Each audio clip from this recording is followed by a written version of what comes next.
Is drinking raw milk safe like RFK Jr. suggests? Can you reduce a glucose spike if you eat your food in, quote-unquote, the right order? I'm registered dietitian Abby Sharp. I host a nutrition myth-busting podcast called Bite Back with Abby Sharp. And those are just some of the questions I tackle with qualified experts on my show.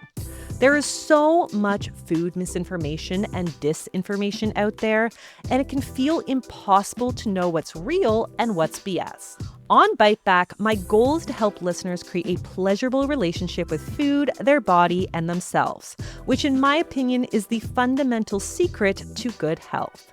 Listen to Bite Back wherever you get your podcasts.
Some Sly and the Family Stone for you to start the show today because we mourn the loss of Sylvester Stewart, the leader of Sly and the Family Stone, whose rock and R&B mix paved the way for funk music's heyday back in the late 60s into the 1970s. Sly Stewart, 82 years old as he passed yesterday. The song, Everyday People, that you just heard, 1968 is the year it was released and became the first single from Sly and the Family Stone to go to number one on charts in the U.S. But yesterday, we lose the patriarch of the Family Stone.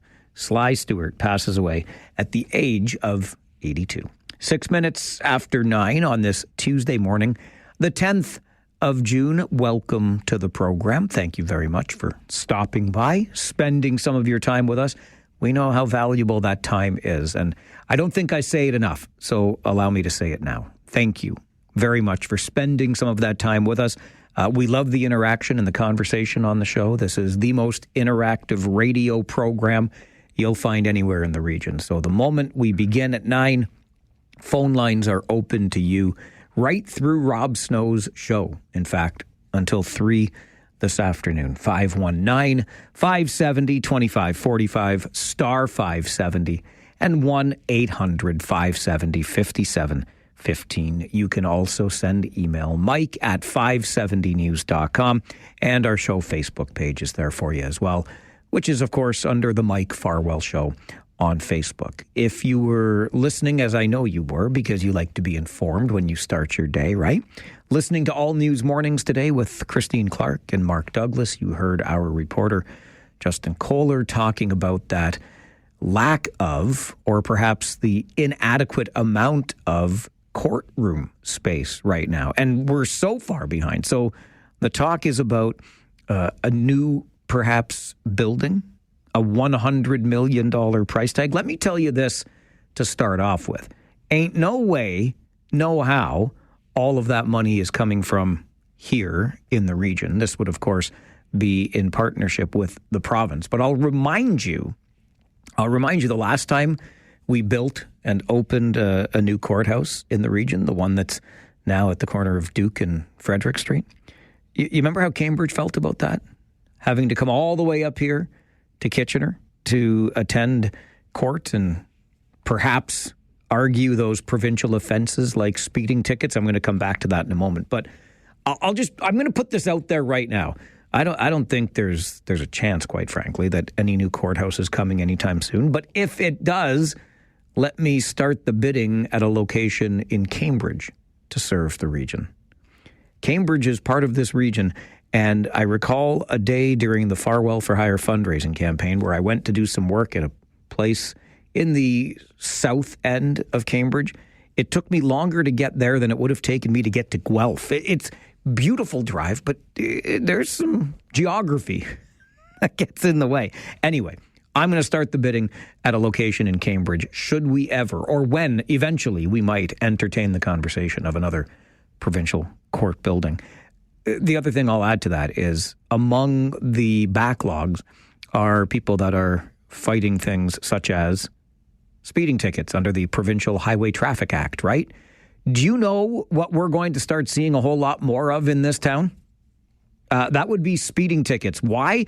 Oh, because of automated speed enforcement. That's why those speed cameras, they're going to catch people. They're going to create more speeding tickets, which means those courthouses, which are already in a position that they're overburdened, well, they're going to be overburdened in no time flat. All right, your Farwell Show 5 for Tuesday morning begins where it should at number 1. Canada's Auditor General has a handful of reports due out today. Listen for Karen Hogan's name, the AG. One of those reports will cover the company behind the controversial Arrive Can app, while another probes Canada's plans to purchase F-35 fighter jets. A further report will examine whether the government provides sufficient office space for public servants while minimizing costs to the taxpayer. Number 2, as the wildfire flames continue to scorch Canada from northwest Ontario to British Columbia, help is coming from near, far, and very far. Southern Highlands, New South Wales Rural Fire Service in Australia says a contingent of 96 firefighters and specialists have deployed for Canada for 5 weeks. The service says the deployment is in response to a request from the Canadian Interagency Forest Fire Centre. Australian Prime Minister Anthony Albanese tweeted that when our mates need help, Australia is there. We are talking on this show this morning at 11 about wildfires and asking you if we need a national wildfire fighting service. Number 3 on your Farwell Show 5 this morning. A new 24-story high-rise apartment building in the heart of Waterloo is one step closer to becoming a reality. City Council in Waterloo last night voting in favor of the plans for a new development on King Street near Columbia. The 185-unit, 24-story tower will replace the existing 2-story retail building on the site, which is beside the McDonald's at King and Columbia. And that will just further reinforce Waterloo's image as the tallest city in this region. Number 4, the Florida Panthers mauled the Edmonton Oilers last night, winning 6-1 and taking a 2-1 series lead in the Stanley Cup final. The game was filled with penalties and the distinct impression that the Panthers were getting under the Oilers' skin. Just in case anybody asks you, or you get into a conversation today about the Stanley Cup playoffs and you want to sound smart, just make into the conversation, find a way to remind the person you're talking to that Sam Bennett is the dirtiest hockey player in the game today. Just throw that. You know who the dirtiest player in the game is? Sam Bennett. That's who. You'll sound like the smartest hockey analyst out there.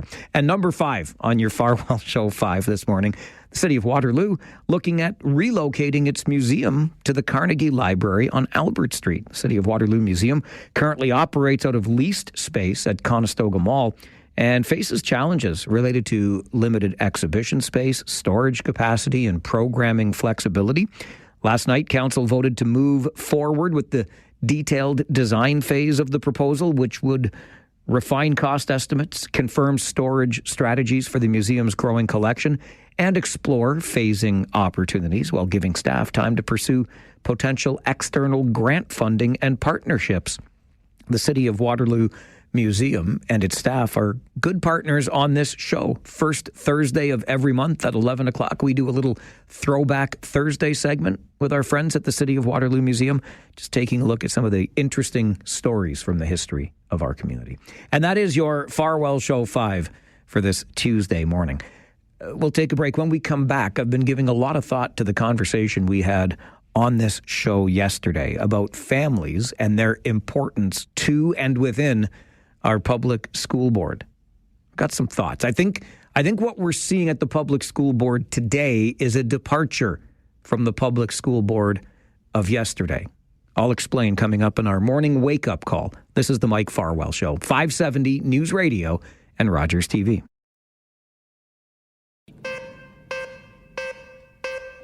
Yesterday on the show, we had the opportunity to talk about a presentation that had been made almost 2 years ago at Waterloo Oxford Public School. Slides of that presentation were leaked to the media and caused a great deal of conversation in the community. I don't think that anybody who was looking at this objectively in any way would believe for even 1 second that the concerns around the presentation led to the conclusion that you could not say the word family within our public school system. I think if you believe that, you were taking this to a degree that I'm not sure there's any helping you get back towards something more reasonable. That's not what this was about. But one of the slides from this presentation in particular that did cause concern was around the word family, because it was in a presentation under the title Dismantling Whiteness at Waterloo Oxford. Words matter. And family was identified as a group of people that valued the position of traditionally a male authority figure and asks for obedience without any room for questions or criticism. I did a great deal of reading this morning, and I'm not going to make this a lecture on the history of the word family, but in summary, I would say that nothing controversial emerged in my reading this morning about the roots of the word family and where even the structure came from. But in this slide that was part of the presentation at one of our local public schools, the word family was identified as harmful by racialized students. So Scott Miller, the current Director of Education for our Waterloo Region District School Board, came on the show yesterday, to talk about it. And I asked the question directly. What makes the word family harmful? Quite honestly, Mike, I think families are something that certainly we should all appreciate, bring a lot of joy to our life. I would say that that word is not one that would cause harm. I left the pause in there deliberately because you could hear how Director Miller was giving thought to the question and the statement that was in the presentation, that the word had been identified as harmful. But he doesn't see how that word can cause harm. And when I went about the reading that I did do, some of the overriding themes emerged that family is neither innately good or bad, but something that can be created through a variety of relationships. And when we recognize that the idea of a family is constructed, we realize that it becomes possible to create family in any manner of ways. It can be created through different cooperative relationships that offer support to one another in a variety of ways. And isn't that kind of what it's all about? I mean, when we look at that slide, Dismantling Whiteness, and the description of a family as asking or expecting that the family's needs get prioritized over personal needs and boundaries. Isn't that kind of what we do collectively in a strong community?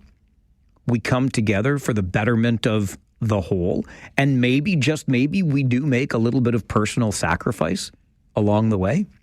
I think the fact that Scott Miller, the Director of Education for the Public School Board, engaged in this conversation yesterday after this story began circulating online is a testament to the new direction that the public school board is taking. And I think if you listen carefully and with an open mind and ears to what Scott Miller had to say yesterday, you recognize that what we got was a narrative that developed online because one slide in particular was taken out of context. What we have been starting to do is look at structures and ask questions and try to imagine certainly how our students experience mainly school, and in doing so, thinking about what does a nuclear family look like.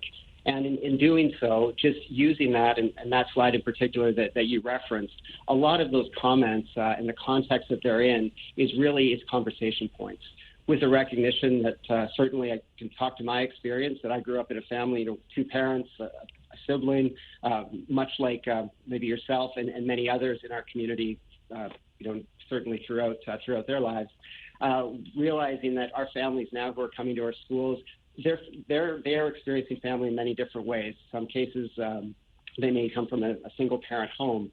In other cases, they may be living with aunts and uncles. In other places, they may have situations where they're living with a step-parent and so forth. So that understanding of what family maybe was at one point to where we are now is just being able to really support our teaching staff and others to see students that are in front of them and how they show up at school and the experiences they have outside of school within what family might be for them. I think we can all understand that, right? And I think we all intuitively understand that one's family structure is different from the family structure next door. And that's absolutely okay. And the family structure that these kids are coming from impacts how they appear to you in class, how they behave, etc. Those dynamics are different in every home. The problem that resulted here, and I'm going to be blunt and honest in what I believe. I don't think it is a stretch to say that the previous director of education for our public school board was radical. You can be left of center politically, you can be right of center politically, you can be centrist politically. And then if you're further left on that political spectrum, it would be radical or radically left. If you're further right, we often call it extreme right. I submit to you that the former director of education with our public school board was a radical. I would further submit to you that there are some radically left-leaning trustees on our public school board right now. You have an opportunity next fall to vote them out or make a change when you go to the ballot box. You do. But I think that Scott Miller's willingness to come on the show yesterday, engage in this conversation, clarify, is a departure from the radically left former director. I think this is a positive sign for our public school board. This is the Mike Farwell Show, 570 News Radio and Rogers TV. It was the big news of the day yesterday when Prime Minister Carney appeared before an audience at the Monk School in Toronto and told them, and by extension us, that military spending in this country would increase to its 2% NATO commitment by the end of this year, a vastly accelerated timeline, and continue to go up. Where are we going to find this money, and how do you feel about the commitment to defense spending in Canada? We talk about that next on the Mike Farwell Show, 570 News Radio and Rogers TV. This is where today's topics turn into today's talking points. It's local and it's Democratic radio at its finest. This is the Mike Farwell Show on 570 News Radio. Canada's new government will rebuild, reinvest, and rearm the Canadian Armed Forces with a strategy that rests on 4 pillars. Investing in the foundations of defense, the women and men who serve, and the equipment and infrastructure that they use. Second, we will enhance and expand our military capabilities. Third, we'll strengthen Canada's defense industry. And we will diversify Canada's defense partnerships. The Mike Farwell Show continues on 570 News Radio. Prime Minister Mark Carney at a media conference yesterday, a speech at the Monk School in Toronto, followed by a Q&A with the media announcing a rather aggressive increase in defense spending here in Canada. We will meet our 2% NATO target, and we'll meet it well ahead of the previously proposed schedule. And further, we'll go beyond up to that 3.5% that many other nations are committing to. It's a brand new world, and Canada is trying, at least through my ears from this speech, to establish its own foothold within it. Veronica Kitchen is an associate professor of political science at the University of Waterloo and joins us to talk about it. And let's start, Veronica, with that speech we heard yesterday and the overarching themes from the Prime Minister. What do you make about the PM's announcement? This is a really important announcement, and it's a big acceleration. So Canada was already saying that it was going to meet its 2%, but it was going to be more like by 2030. So to accelerate it to say that it's going to meet that 2% defense target this year is a big deal, because that's a commitment that Canada made a while ago. It's a commitment that most of its NATO allies have already made, and so it's really good news that Canada is finally stepping up. What makes an announcement like this important? What is it about our world today that maybe makes this necessary even for Canada to do? Well, as I say, first of all, it's a commitment that we made to our NATO allies already some time ago. So that's important. But it has become even more important in the context of the continued war in Ukraine. And, of course, in the context of the Canada-U.S. relationship, where President Trump is increasingly asking allies to pull their weight in the alliance and to step up their spending. It's also important because there's a NATO summit at the end of the month, and that number is likely to go up to 3.5% of military spending, plus another 1.5% of GDP on sort of associated security spending. So this is important, but Canada will still be behind many of its allies come the end of the month. You mentioned that relationship, Veronica, with the United States, and clearly that is a relationship that has changed rather dramatically in the past year or so. And I can't help but wonder, and in listening to Prime Minister Carney's speech yesterday, it sounds like he's moving towards at least the idea of Canada asserting its sovereignty, even when it comes to not only defending itself, but perhaps being an ally to other world partners besides the United States. Is this really almost a reimagining of the world order right now? It is to a certain degree, and I think it's an important one. It has been easy for Canada to rely on the United States for assistance, and Canada shares a continent with the United States. We will never be free of that relationship. We will never be free of that relationship from a defense and security perspective. But it is not clear that Canada has the same priorities in this moment as the United States does. And so it is also important for Canada to be able to make its own decisions in the world. And that also means strengthening alliances with Europe, for instance, has come up frequently, and with other partners as well. I can't help but think also that, many have enjoyed Canada's role or image as peacekeepers these last 80 years or so, and maybe, just maybe, a slight sense of complacency around that without any real threats in the world. But I feel as though we are kind of entering a new era, and perhaps Canada, as well as other nations in the world, need to, look after their own defense today. So I think there's two things there. Absolutely, yes, Canada needs to look after its own defense. It was always doing that, but it becomes more urgent in a moment when relations with the United States are poor, and when we have potential threats in the Arctic, on our three coasts, for instance. But it's also true that Canada has not been in that peacekeeping mode for a long time. So Canada pulls its weight globally. It certainly could do more, but it's not that it does nothing. So it was heavily involved in Afghanistan. And of course, it's got one of the biggest brigades up in Latvia to support Latvian armed forces and in broader defense on the eastern flank of Europe against Russia. What does our military currently look like? I think we've heard many, of us have talked about how poor the equipment is, how underfunded even our personnel is. I mean, is this in some ways even just a catching up on where we need to be? It is a catching up on where we need to be. So we are short something like 13,000 regular and reserve members in the Canadian Armed Forces. And so one of the things in that announcement yesterday was an increase in salaries, which will help.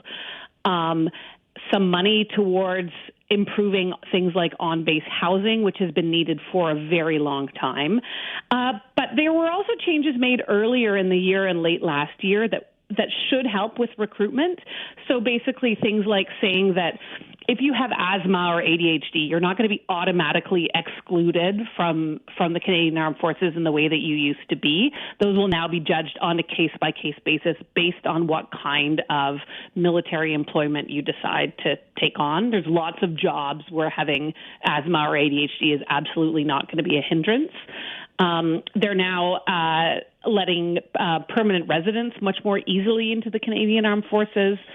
So that's really important, and they finally are starting to meet recruitment targets, and so hopefully we're turning a corner there. But you are absolutely correct to say that Canada is playing catch-up.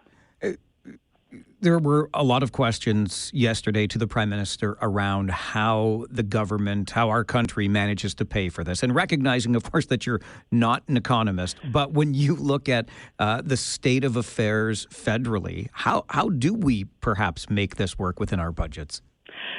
I think that it is notable that all of the parties in the federal election ran on a platform of tax cuts, and yet everybody agreed that we needed to make these big investments. So I think that it is high time that we had a national conversation on what Canadians actually want these big national projects that Carney has been talking about to look like. And I think that reinvigorating the Canadian Armed Forces is an important one, and we will need to figure out how to do that to the 2% level that we're seeing now. But as I say, that's not going to be the ceiling. We're going to see 3.5% with additional investments up to 5% of GDP within the month.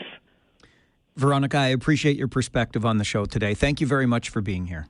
Thank you. Veronica Kitchen is an associate professor of political science at the University of Waterloo. It was a pretty bold statement from Prime Minister Carney yesterday, at least to my ears, because of the speed with which Canada will get there. We're talking about $9 billion or so, and we're talking about it this year, essentially, getting up to that 2%. Previously, we were talking around 2031, and it just goes up from there. It's also, I feel, at least a little bit of a departure from the image, perhaps, maybe the image that we had of our country, peacekeeping, rather complacent, side by side with the United States, et cetera, when it comes to our own defense. But this is a brand new world right now. And I wonder what you think of what you heard from the Prime Minister yesterday, from the focus on military/defense spending itself to your belief in our ability to pay for it. 519-570-2545, star 570, and 1-800-570-5715. We'll take your calls after this on the Mike Farwell Show, 570 News Radio and Rogers TV. It's also important because there's a NATO summit at the end of the month, and that number is likely to go up to 3.5% of military spending, plus another 1.5% of GDP on sort of associated security spending. So this is important, but Canada will still be behind many of its allies come the end of the month. Veronica Kitchen is an associate professor of political science at the University of Waterloo, sharing her perspective on the announcement yesterday from Prime Minister Mark Carney that Canada will very quickly increase its military spending to reach that 2% NATO target and go beyond, albeit remaining behind its counterparts in the world, according to that clip you just heard from Veronica Kitchen. But this, to me, is just the latest example that Mark Carney is not Justin Trudeau.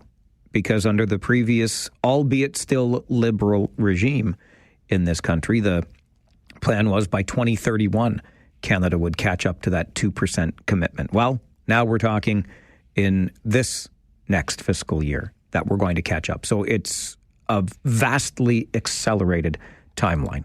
519-570-2545, star 570 and 1-800-570-5715. Jersey Bill, good morning. Yeah, well, with my 33 years in the Army and Army Reserve in the U.S., this is one of those topics that I actually feel a little qualified to talk about. And my feeling is, of course, I remember back in the 1970s when I was in Europe, it was well known that the Canadians were actually better paid than we were. Their pay scale was better, and also they benefited from the fact that the Canadian dollar at that time was slightly higher than the American. I think it never got much more than a 9 to 10 ratio, but even so.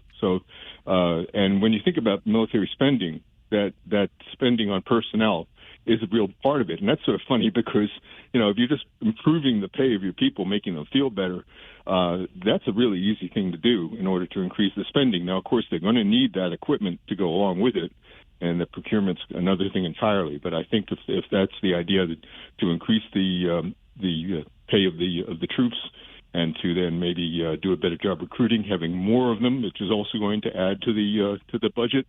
Those are two things which will go a long way to eating up those $9 billion.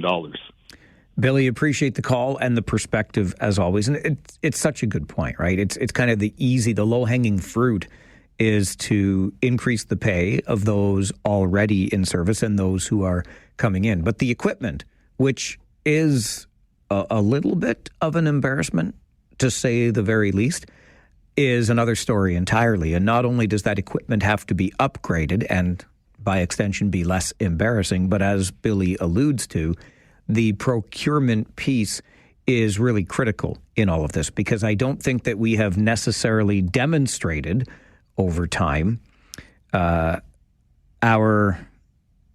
expertise in procurement. Let's just put it that way. Back to line one. I don't have a name on this line, but we'll just say good morning to line one. Good morning. It's Mike. Hey, Mike. Mike. I'm going to hit the nail right on the head with this procurement stuff, because in the past with the Cormorant and that Sikorsky helicopter we bought for the Navy, the F-35 decisions, and the endless delays in procurement, it's not only going to be adding more members to the Canadian Armed Forces, fixing their housing and buying equipment. It's also rebuilding that broken procurement system that they have. We are I believe, in an urgent situation because the United States has made it quite clear they will not defend us anymore, or because Donald Trump says, rightly or wrongly, he subsidizes us for $200 billion. So this means we're going to have to take care of ourselves.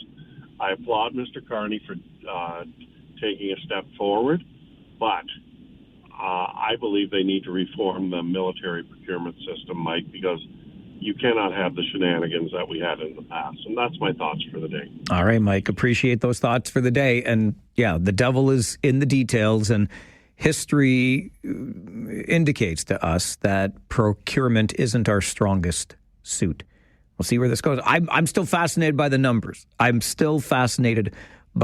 When asked about how we're going to pay for this, Prime Minister Carney continued to allude to these big projects that are going to stimulate Canada's economy. Let me stress that there can be no true security without economic prosperity. And that's one of the many reasons why so much of the energies of Canada's new government is dedicated and will be dedicated to transforming our economy to become the strongest in the G7.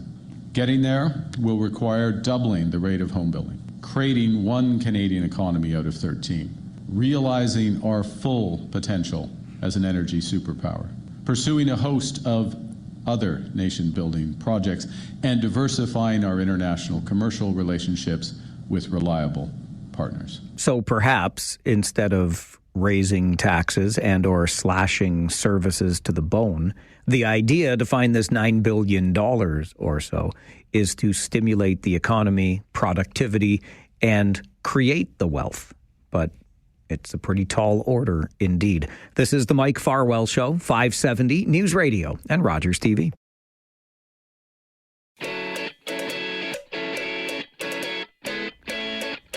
The City of Kitchener recently approved its Parks Master Plan called Places and Spaces. And I know that's the kind of stuff that you think, oh my goodness, you're rolling your eyes. If you had that come up in your grade 10 civics class, we're going to talk about the Parks Master Plan. You're skipping that class and going down to Zappers in downtown Kitchener, right? Zappers, kids, was a video arcade. We used to go there and spend our quarters to play video games, sometimes instead of going to French class. That was me. But you might get, overwhelmed with the idea of boredom if you're talking about a parks master plan. So I'm not trying to do that to you. But here's the thing within the plan that's got me thinking. And we actually got a call on the show yesterday that reinforced this idea for me.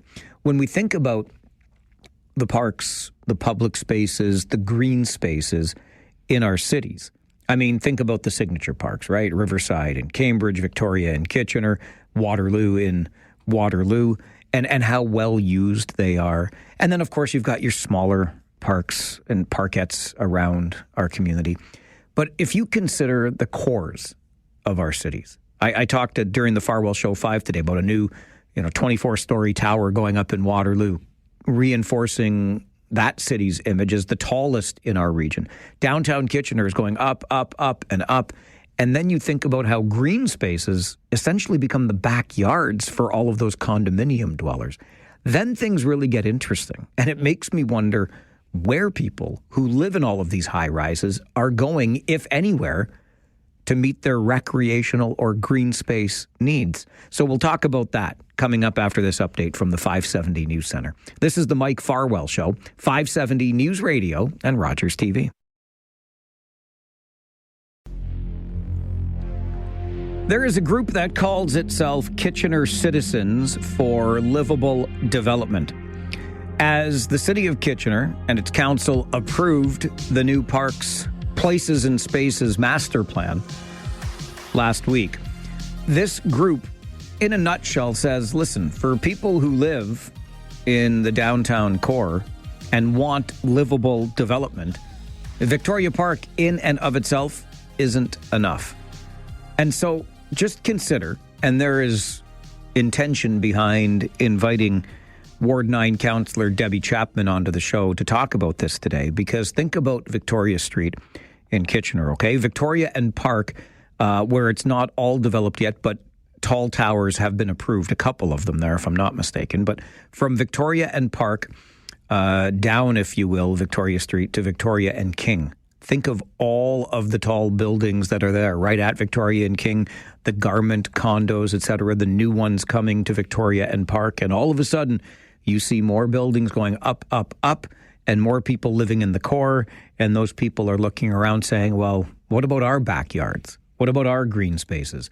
As we welcome Debbie Chapman, Ward 9 Councillor in Kitchener, to the conversation. Debbie, good morning.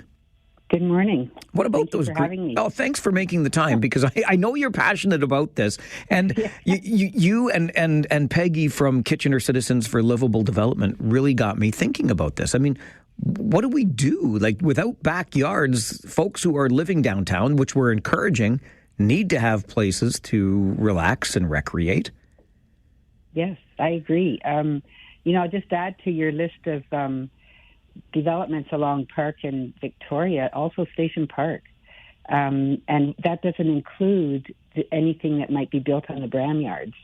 So it's a very dense area with both employment opportunities eventually and also residents living there. So, yeah, green spaces is crucial. So how do we... neighborhoods, right? And so a neighborhood are vertical communities, but they don't have backyards unless we make sure that they're provided. Would it be fair to say, Debbie, that Victoria Park itself is not enough? We need, given the sheer number of people that are arriving in the downtown, we need even more than that? Yeah, I think we do. You may be aware of the fact that the Victoria Park Master Plan is underway, and it will look at things like how to maybe better utilize the park itself, maybe more park benches. I mean, it's at a very preliminary stage, so I don't want to predict what might end up changing in the park itself, but it's very busy, especially on weekends. It's hard to get parking. It's wall-to-wall people, and it's great to see that. But we need more space for people to walk their dogs, people to hold family picnics, people just to gather and be in the outdoors.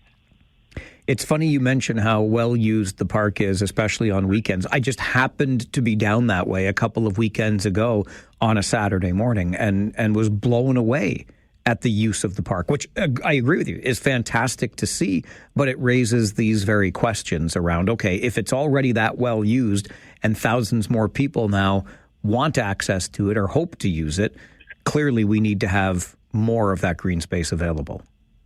Yeah, and I think one of the things I'm concerned about in the report is when it's referring to what might be in the Bramyards property. It refers to, a space similar to the Kitchener Market or the regional courthouse. And if you're familiar with these areas, there's really no green space on those properties, on those spaces. I think the courthouse has a bit of some trees up against a wall, but the rest of it is a concrete pad. As well as the Kitchener Market area, it's a concrete pad. And while these may be spaces for people to gather, depending on, they might be at the market and they want to sit down and have a coffee or just have their kids run around a concrete pad, that's fine. But I would hope we can do better than that when it comes to spaces like the Bramyards, which is a downtown city-owned property. I think we need to think seriously on what those community spaces are going to look like. What opportunity do you think exists, Debbie, at the Bram Street Yards in particular?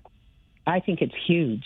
I think we've got a huge opportunity there to make green space and not just a pathway with benches, but like actually activate a green space and activate it in ways that kids can go out and play, people can walk their dogs through the area, that has trees and grass. I think there's a great opportunity, and it can have a winding path through there, but it's got to be more than that. I also, a couple of years ago, suggested we could have some vertical greenhouses, public greenhouses, up against the railway track, so you could grow your own food. We talk about food sovereignty and community gardens. Well, there's an opportunity there as well, and it wouldn't have to take up the whole property, right? It could be along the rail corridor and make food production available to the community. Does the Places and Spaces master plan just approved make accommodation for this? Does it allow for this possibility? Well, there'll probably be a Bram Street master plan come forward at some point, so that could still be an option.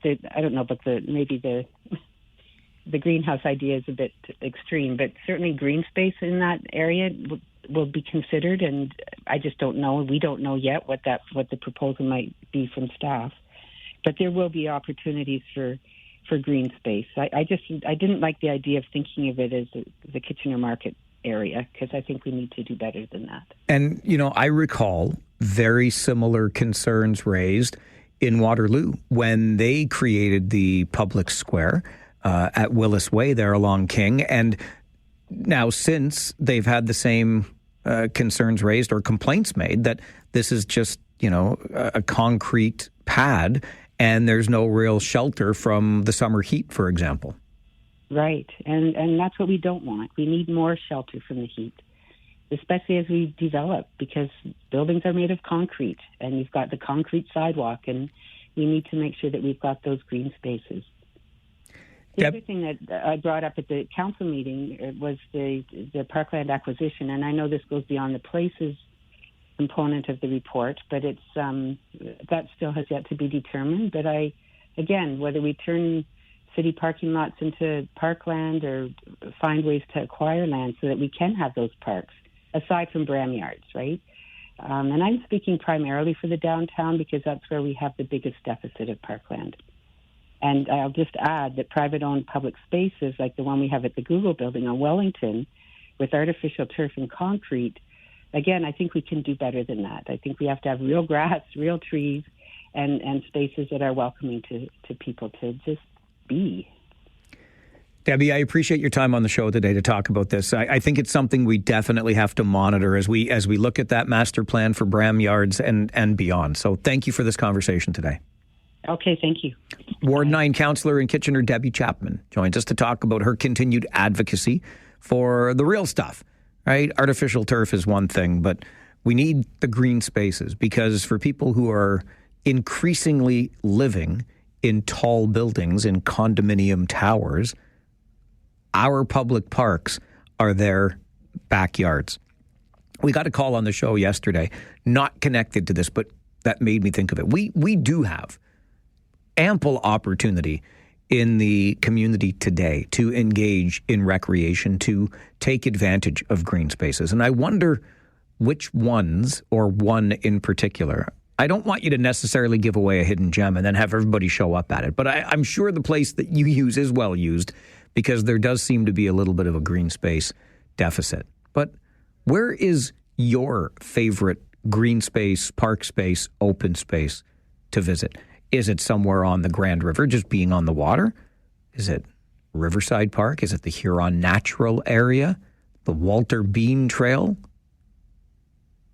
I would love to hear from you where you take advantage of the green spaces that are offered in the community. 519-570-2545, star 570, 1-800-570-5715. Especially if you live in a multi-unit residential building now, a condo, apartment tower, whatever it may be. Where do you go to find the green space? This is the Mike Farwell Show, 570 News Radio and Rogers TV. The greenhouse idea is a bit extreme, but certainly green space in that area will be considered, and I just don't know. We don't know yet what the proposal might be from staff, but there will be opportunities for green space. I didn't like the idea of thinking of it as the Kitchener Market area, because I think we need to do better than that. The Kitchener Market area, the new space placemaking created on Gaukel Street in downtown Kitchener. I'll take it to Waterloo as well, the public square. Great big concrete pads of open space. Nice places to gather for sure, but in the height and heat of summer, for example, not the most comfortable without any shelter from the heat. And of course, the concrete itself radiates that heat all the more. The buildings that go up around it, you see how this goes. That's Ward 9 Kitchener Councillor Debbie Chapman talking about the Bram Street Yards, which are in that same block between Victoria and King and Victoria and Park, all of these tall buildings going up, and is slated for development. The city has a real opportunity here and likely does need more green space added, because Victoria Park, while it is Kitchener's signature park and right in the core, just isn't adequate for all of the people who now essentially use it as a backyard. And just go through Victoria Park on any given weekend and you'll see for yourself how well used the park already is. I don't think we can continue going up, up, up, and up and bringing more and more people into the core without an intentional design for more green space along the way. I got thinking about this more yesterday when Walter called the show to talk about how he enjoyed the weekend weather. I was out kayaking on the weekend because it was so nice out on the Speed River over by Blackbridge area, and I got to tell you, I was amazed at the wildlife that's happening around on the riverbanks over there, in the river itself, as it flows down into Hespeler. I really enjoyed it. Those opportunities do exist for us. For Walter, it was along the Speed River. Maybe for you, it's along the Grand or in one of our other signature parks. Would love to know where you find your green space and outdoor activity. 519-570-2545, star 570, and 1-800-570-5715. John, good morning. What's going on, brother? I'm all right, my man. How are you? I'm good. I used, it sort of connects the Walter Bean Trail, and it's called Devil's Creek. and it goes down to Blenheim Road. And I'm in a scooter, Mike. I use an electric scooter, and I walk the wee dog over there. And it's not real busy, but you could run it, ride it, walk it. It's a little secluded. And when you're talking about the guy from the weekend who was paddling in Hespeler, everything's better in Hespeler. So, you know that, right? Says Hespeler Johnny, of course. And we'll see you in a couple of weeks, brother. Look forward to it. Thank you, John.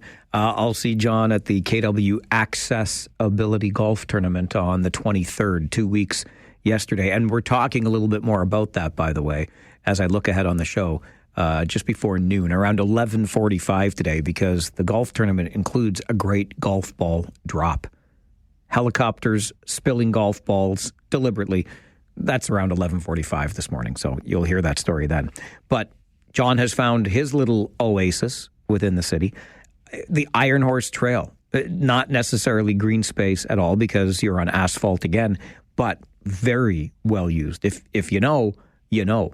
These places get tremendous use, right? I mentioned the signature parks, Waterloo Park, Riverside in Cambridge, Victoria in Kitchener. Maybe you use our conservation areas like Laurel Creek, or you maybe go to the Pinery.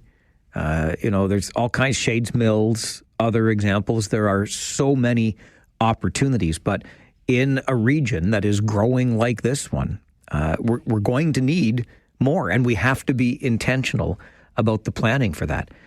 Phil doesn't think that we are necessarily heading in the right direction here. Phil's email to Mike at 570news.com. While the city pats itself on the back for the parks master plan, the biggest park news that they have is a recreational facility built on farmland where there's no easy transit route, and it couldn't be further away from the billion-dollar LRT we were sold. Phil is talking about the new RBJ Schlegel Park out in the southwest part of Kitchener. See, here's the thing, though, because of how we have historically grown, right, that part of the city needed some sort of recreational opportunity / green space. So, yes, for those in the core, and Phil also once ran in Ward 9, so he's in the same place that our guest, Debbie Chapman, just joined us from. But Phil is much more of a downtown-ish core area resident of Kitchener, and he sees this new multi-million-dollar park facility going up way over there in the southwest end of the city, which contradicts, according to Phil's email, the build up and not out green policy we were sold. Where's the inner core rec complex for the growing core population? There isn't one. Why isn't the former bus station property converted into a net zero rec complex? Our inner city parks are mostly cut grass. Why don't they plant trees like they promote in their urban canopy initiative? I like to be positive, but their policies are words versus real actions. The struggle as we grow is real in so many ways. And Phil says we might be missing the boat when it comes to that green space that's needed for all of the people that are living downtown. This is the Mike Farwell Show, 570 News Radio and Rogers TV.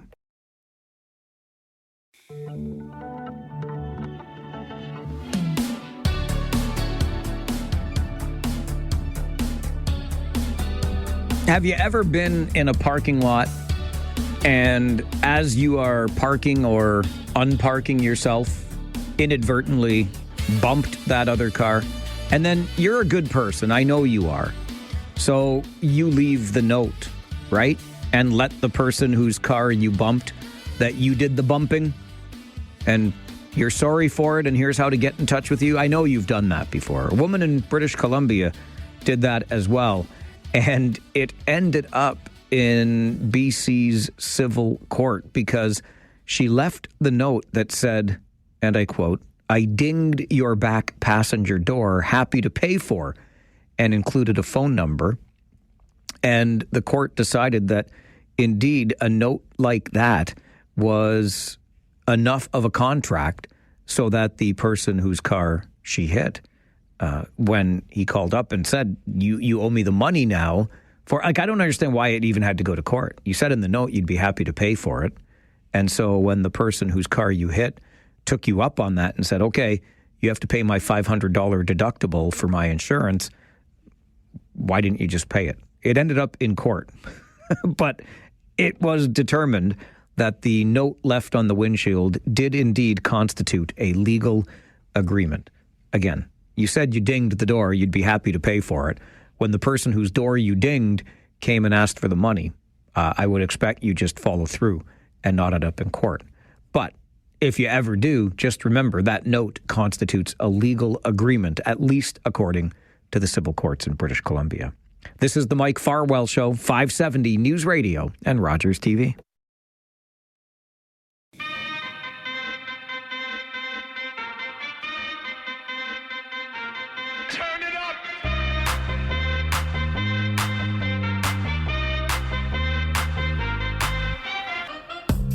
Do you remember the Tide Pod challenge? I think it was called a challenge. Regardless, the Tide Pod thing that people picked up on thanks to social media, or anti-social media, maybe a better description in this case. Anyway, the ridiculous idea that one should challenge another by consuming laundry detergent in pod form. I'm sure you remember this.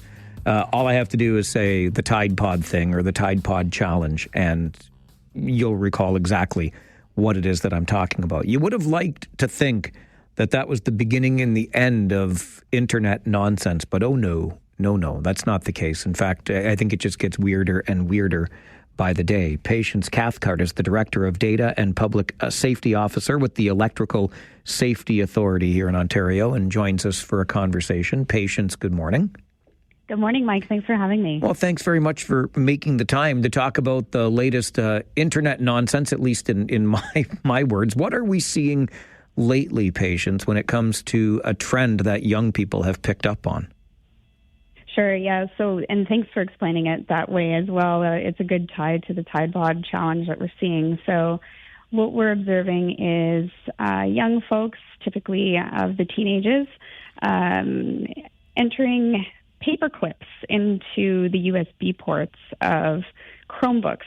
So what happens when they put a paper clip in that USB port is they observe a shock or a spark, and it seems to be quite exciting for them, unfortunately. But what they're unaware of is that can actually be very damaging, not only to the equipment itself by starting a very serious fire, or they can receive a shock, which would have long-term damage to their body. You know, when you mention a Chromebook, Patience, I'm sure parents in this community automatically have their ears perk up because that is the device in question that is issued to students in our school community. So virtually every student in a school in this region has one, and these kids can find this trend online and all of a sudden insert the paperclip, and then the next thing you know, we've got a problem on our hands. What are the implications of doing this? What dangers are present, perhaps even beyond the individual danger? Yeah, so what we're seeing in other schools around North America with this trend is when inserting that paperclip or anything really into that USB device, what can happen is you can damage the battery. And when you cause a lithium-ion battery fire, it's a lithium-ion battery that is in the device, much like any other iPad or laptop, if you will. You can actually cause it to explode. And what happens there is off-gassing occurs. And so the gas that's coming off or the smoke that one would see is incredibly toxic and carcinogenic. But in addition to that, it's a very intense heat that's caused with that chemical reaction in the battery when the fire happens. And therefore, it really can cause significant damage, not only to the device, it will melt the device. The fire is very intense. The heat becomes very high temperature heat. And as a result of that, many schools have actually been evacuated. So it can be an explosive situation. I think maybe in the past, folks have also been familiar with e-cigarettes and those exploding on individuals. That was a similar issue with a lithium-ion battery. And so a similar thing is happening here, but the device is even larger. I mean, in terms, also going to say, yeah. From the shock perspective, shock, even if it's a very small shock, so even if you shock yourself on something small in your home or even off a battery, shocks can lead to long-term damage. So you can experience initially some pins and needles in your extremities, but it can also have musculoskeletal damage and nerve damage longer term. It can cause things like anxiety or other things like muscle spasming down the road, and like I said, other nerve damage that can show up later on. It seems obvious to me, patients, that we just, insist that this not be done. We don't engage in this behavior, but clearly that's not working because I'm sure, teachers or parents have told young people that this is not something that ought to be done. Is there anything beyond that we can do about this? Any protections or, things we can do to prevent this? No, I think in general, if we have, things in those USB ports already, that should be there. Other things like, if you use a mouse or something like that with the Chromebook or some other device where those ports are occupied, I mean, that helps. But I think in general, we do have some resources on our website. If you go to www.esasafe.com, there's an interactive area under the Ontario Electrical Safety Report section, and it has a bunch of different information for different ages. So it speaks to different age groups and what they might be interested in, and some more information there so that people can stay informed about things that may seem small, but at the end of the day, our general mantra around anything is no shock is a safe shock. And certainly when it comes to lithium-ion batteries, we just don't mess around with those because they're very volatile and can explode and cause serious fires. It's great advice, and we'll certainly point people to that esasafe.com website as a resource. Patience, thank you very much for your time on the show today. We appreciate it. My pleasure. Thanks so much for highlighting it, Mike. Patience Cathcart is the Director of Data and a Public Safety Officer with the Electrical Safety Authority of Ontario. I have a feeling that you feel exactly the same as I feel in this. Like, we really have to have these conversations because somebody on TikTok did something that got all kinds of traction, all kinds of likes, because that's what it's about, right? You want views, you want likes, you want people to see you cause a Chromebook or other device to go up in smoke, etc. Not thinking for 1 second about the further danger that can cause, not only to yourself, but to the people around you, the building that you're in, etc. This is the world that we inhabit today. ESASafe.com is an excellent site from the Electrical Safety Authority of Ontario that can help you with resources and maybe, just maybe, help your kids as well. Because this is, again, I'm shocked, pun intended, that we even have to have this conversation, but part of me, not shocked entirely. ESASafe.com. Good website for resources. We'll take a break. When we come back, the robots are roaming on our streets. A new pilot project from a company based right here in the region is putting robot deliveries onto the road. They move among us. How you feeling about that? This is the Mike Farwell Show, 570 News Radio and Rogers TV.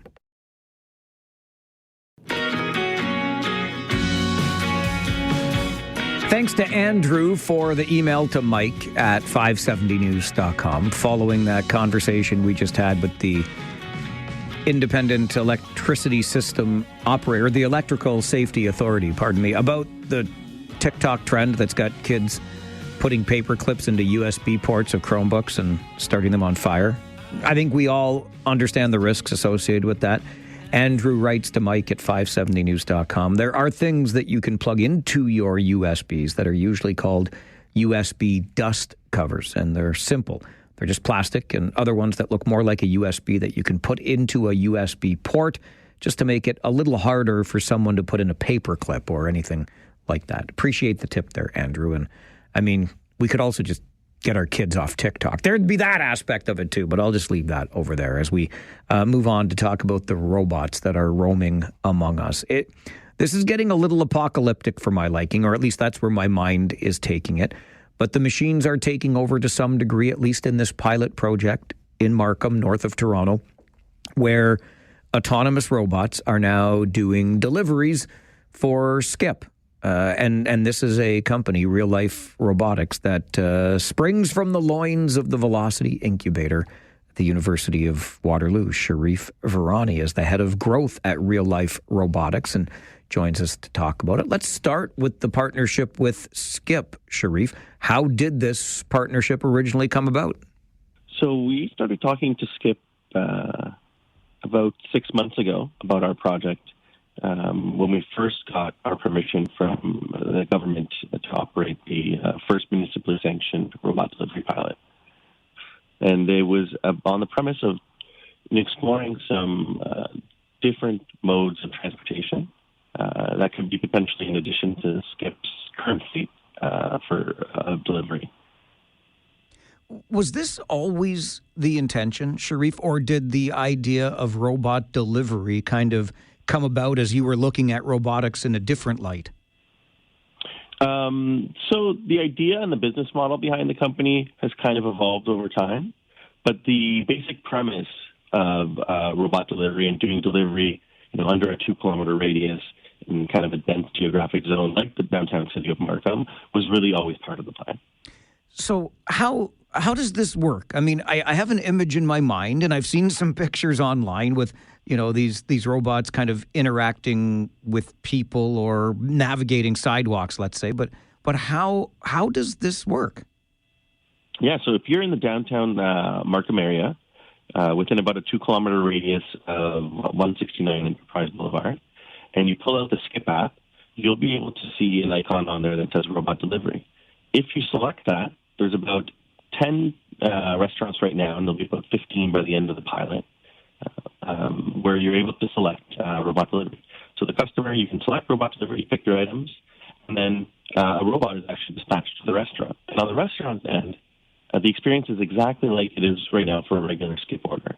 So we've actually got a robot guide that accompanies every order right now, and that's for safety as we do some monitoring and testing and reporting of how the pilot goes. But that robot guide will go into the restaurant just like a normal courier would, grab the package, put it into the robot, and then the robot's dispatched to the customer. When it arrives at the customer's address, the customer receives a text, and they can go outside and retrieve the order. And the way they do that is by scanning a QR code on the robot, which allows them to unlock the robot. And so that order is actually safe and secure the whole duration of the ride until it reaches the customer. So you said something there that really strikes me, and that is safety. I mean, when this robot is navigating the streets of downtown Markham right now with this pilot project, how do we know it's not going to interfere with traffic as it crosses a road, interfere with pedestrians, anything like that? Mm-hmm. Great question. Well, this is all part of the testing process. So this is why we take this walk before you run approach. And so as I mentioned before, every single robot has multiple safeguards in place, but a couple main ones. So there's a suite of sensors that are on the robot right now, including a LiDAR, that are used for obstacle avoidance and detection. So that's one layer of safety that's in there, as well as the fact that every robot right now actually has a human in the loop. So there's actually a human remote operator in the loop right now that jumps in whenever the robot, is encountering a challenge like crossing the street or, a pedestrian approaching it or maybe a cyclist or something of that nature.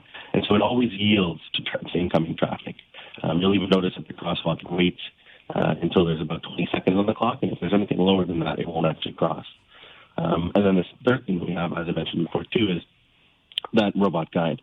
So as part of our agreement right now with the city, it was that this is really just a testing phase and pilot, and part of that is having a robot guide that accompanies every robot on the whole order and the whole journey of that order. And so they're constantly taking down data about that human-robot interaction and playing a safety role as well as if need be. Given that this is a pilot project, as you've described, Sharif, and there is a human companion with the robot right now, would the idea and or hope be, though, that eventually these robots can operate completely autonomously? Yeah, definitely. That would definitely be part of the goal. But right now we're still in a testing phase and learning about how they interact with different types of pedestrians and city obstacles and things like that. So those are all part of the process, and all those learnings are incorporated into the system to enhance that autonomy stack. So this is our hardware partner, Robot.com, in this case, formerly known as KiwiBot. This is their first deployment of this type of hardware in Canada. So part of that learning is testing that equipment in Canada, ensuring that there's no tweaks that need to be made, before we look at future plans. Some of the images I've seen of similar technology shows even a digital face with a smile, for example, that almost humanizes the robot a little bit more. What do your robots with Skip look like? Yep, so we've definitely got a face as well. We have a digital face. We put a lot of intention and thought and time into making sure our hardware and operations overall are designed with humans in mind. So we take a very much a human-centric approach to design.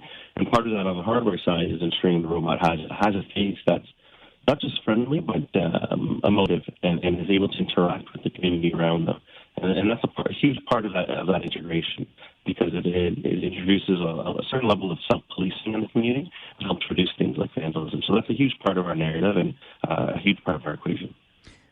I'm old enough to remember, Sharif, sci-fi movies, for example, that had machines taking over, and it's very similar to this. I mean, are we living in a new future right now where machines are going to be, working and walking amongst us? AI and automation are inherently deflationary. They're tools that we can use to increase efficiency and lower costs for Canadians at home. But it's not about replacement. It's just another form of potential delivery. Delivery is very much multimodal. It's going towards an omni-channel model. Right now, you can pick next day delivery, 1 hour delivery, next week delivery. Soon enough, you'll be able to pick your mode of transportation as well. So we see that same evolution that commerce took. With omni-channel commerce, where you could buy things online, or you could buy them over Uber Eats or on Amazon or at the store, we see delivery following that same path, where now the consumer can make that choice. And the choice we're hoping that they make now is supporting Canadian brands, because delivery is more affordable for Canadian families at home. It is really interesting technology, and I appreciate the time you've taken to explain it to us today. Thanks very much for joining the show. No worries. Thank you. Sharif Virani is the head of growth at Real Life Robotics. Real Life includes robots on the street, at least in a 3-month pilot project in Markham. I don't know, even movies from when I was a kid about robots that were fun-filled, supposed to be humorous. Please, call me Johnny Five. Johnny? You have taken a name for yourself? Oh, choose many things for myself. You see, Johnny Five from Short Circuit chooses many things for himself. The robots aren't supposed to think on their own. They're only supposed to do what we tell them. This is the Mike Farwell Show, 570 News Radio and Rogers TV.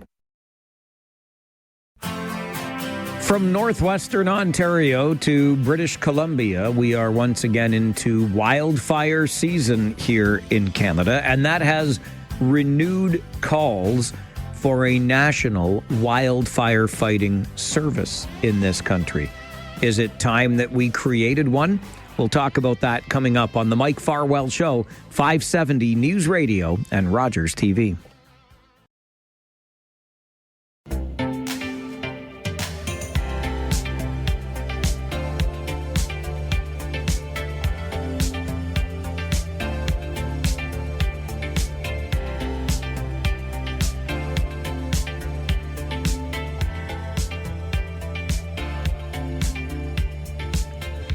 As I mentioned at the beginning of the show today, during the Farwell Show 5, the 5 little headlines I give you to start your day, one of the items on today's list was the support that we are getting from very far away. 96 members of an Australian firefighting contingent are on their way for a 5-week stay here in Canada to help us battle those wildfires that are raging from northwestern Ontario out to British Columbia. Ken McMullen is the president of the Canadian Association of Fire Chiefs and joins us for a conversation. Ken, good morning. Good morning. You have argued that it is time for a national forestry firefighting organization. Why? Yeah, I think it's important. There's a lot of translation in really what it is we're asking for. The Canadian Association of Fire Chiefs has been advocating for over a decade, but really intensely for the last few years, on the creation of a national fire administration. And that it gets lost in translation. Often it'll get confused with civilian workforce or trying to determine a group of individuals to help with wildfires. That all comes with it over time, but what we really need today is a position within the federal government to assist on fire-related issues, on a variety of issues, but for the purposes of today's conversation, we'll leave that in the arena of wildfire. But that's quite simply what we're trying to ask for, is the federal government to create a position within the federal government policies for the fire chiefs to have a voice and an opinion. And so what would that position enable you as fire chiefs to do? What could you accomplish through that person? Yeah, I think if you allow me to just give some comparisons, it might make you and your listeners have a bit of a different understanding. Within the federal government, if you look at our colleagues, and we have really three of us that make up the traditional term of tri-services, yet I fully acknowledge that is more than just three. But if you think police, fire, and EMS, our colleagues in policing have a very natural home within the federal system called justice. And our colleagues in paramedicine have a natural home in federal policy called health system. The fire sector, we actually are touched by or have involvement in 14 different ministries of the federal government. And albeit you might suggest that that's a good thing because we have influence in 14 different areas, the reality is because we're in 14 areas, we're not owned or have a permanent position in any of them, which means 9 times out of 10, we're not included. A National Fire Administration would ensure that there is the involvement of fire chiefs with expertise on a variety of topics at the right place at the right time in federal government. How would a National Fire Administration support and or help at a time like this when we're seeing the wildfire season get underway? Well, yeah, it's a great question, and when you just talked about in your introduction the use of firefighters from other parts of the world, that is done very coordinated through CIFC, the Canadian Interagency Forest Firefighting Centre, and our colleagues in wildfire. And allow me maybe just for a moment to make that distinction to your listeners. There are 2 different types of firefighters that are involved in Canada for what it is we're dealing with right now, and we've dealt with in 23 and 24. We have our colleagues in wildland firefighting. Those are the men and women that typically work for a province or a territory that have the training, expertise, and equipment to fight fires in the forested areas. The Canadian Association of Fire Chiefs, we represent the 3,200 fire departments that are municipal. We have the men and women trained, equipment, and expertise for structural firefighting. And so what happens more times than not in today's environment is that the two work very closely together in a geographical area that we refer to as the wildland-urban interface. And that's literally the area where the fire is leaving the treed areas and is threatening people or structures in a populated area, and the two of us work well together. The CIFC model is the 5-star model. They have great coordination of wildland firefighters across the country and, as you indicated, have great relationships with other countries to bring in resources. In the simplest sense, a Canadian National Fire Administration would start to use those same principles, but on the structural municipal side, allowing us to better coordinate resources from municipal firefighters to assist in other parts of the country. If this administration existed, Ken, would we have the manpower required to battle the kinds of wildfires we've been seeing of late? I think it has to be recognized that when the types of fires that we're seeing across Canada, there will never be enough firefighters. And that's just as bold as I can be on that. So what we have to do is recognize and prioritize where we currently use the personnel that we have. On the municipal side, there are 124,000 firefighters in this country, made up of career, composite, and volunteer firefighters. But about 90,000 of those are volunteers, men and women that walk away from their own responsibilities when the call comes in and assist on wildland firefighting. What we have to recognize is that we need to use what we have more effectively throughout provinces and territories. And the best way to do that is through a national or federal approach of resource allocations. You mentioned at the outset, Ken, that you have been advocating for this for at least a decade at this point. What has prevented us from establishing the position federally?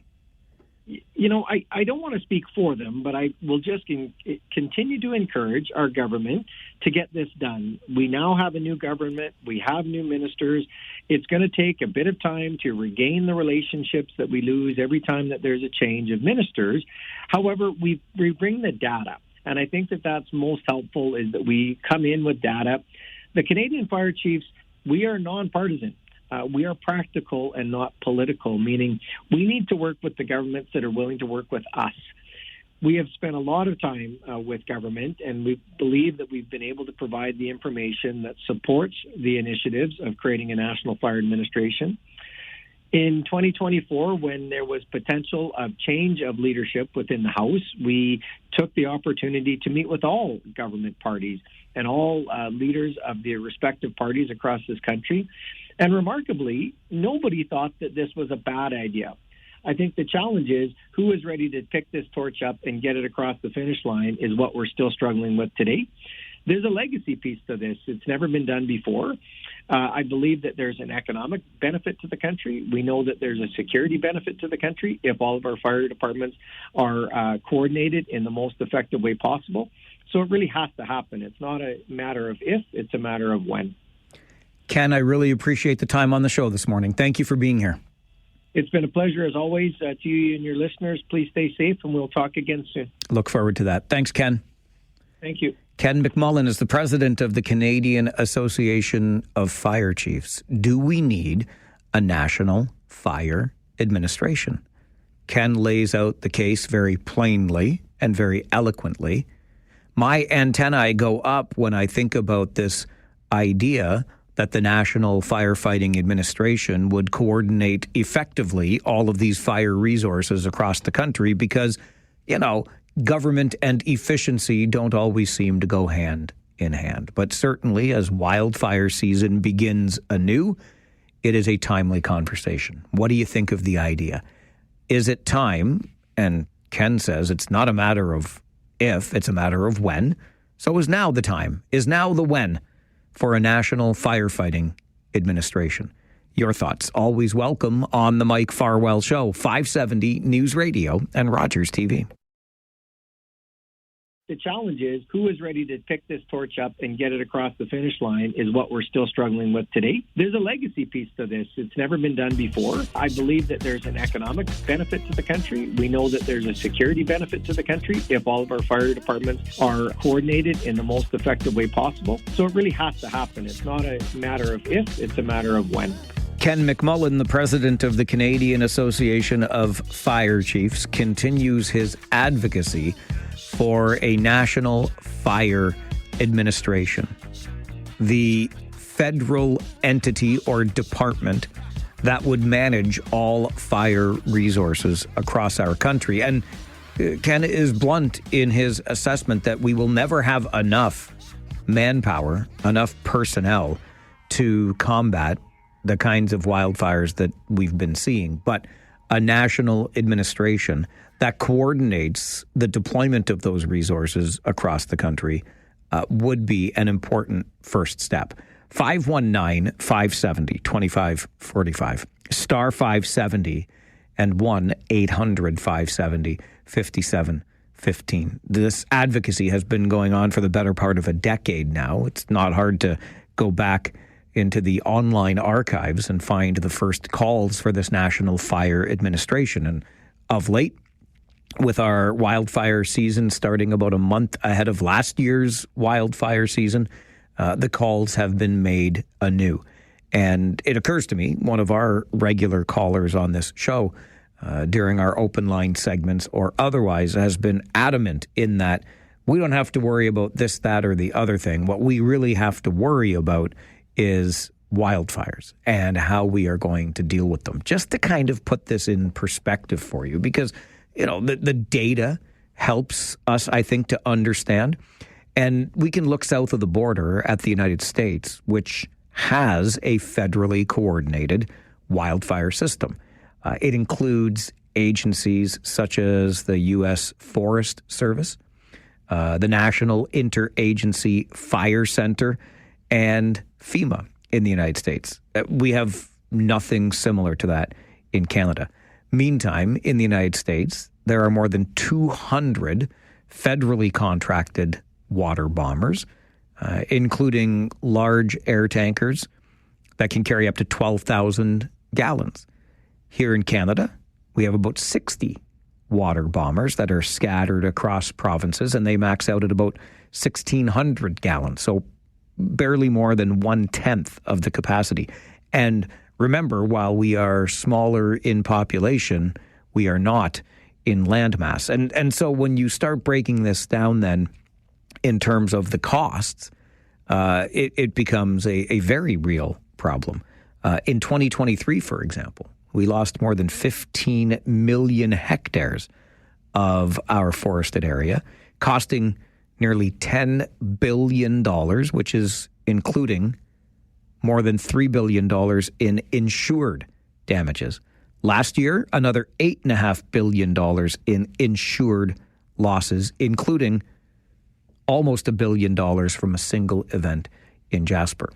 Remember that if land and or the buildings constructed upon it become uninsurable, then mortgages become impossible, and the bottom falls out of a whole lot of things. So this is a problem that is costing us billions of dollars every year, and we seem reluctant to move forward on this idea of a national fire administration, despite the continuing calls from Ken McMullen and his colleagues within the Canadian Association of Fire Chiefs. Maybe there's no better time than the present, but with all of the other priorities that our new Prime Minister has identified, the National Fire Administration is not yet among them. This is the Mike Farwell Show, 570 News Radio and Rogers TV. What happens around here does matter to me because there's a lot going on, a lot of cool stuff. We want to keep our eyes on things, let you know what is happening in these parts. If it's happening in Waterloo Region, you're going to hear about it on our show.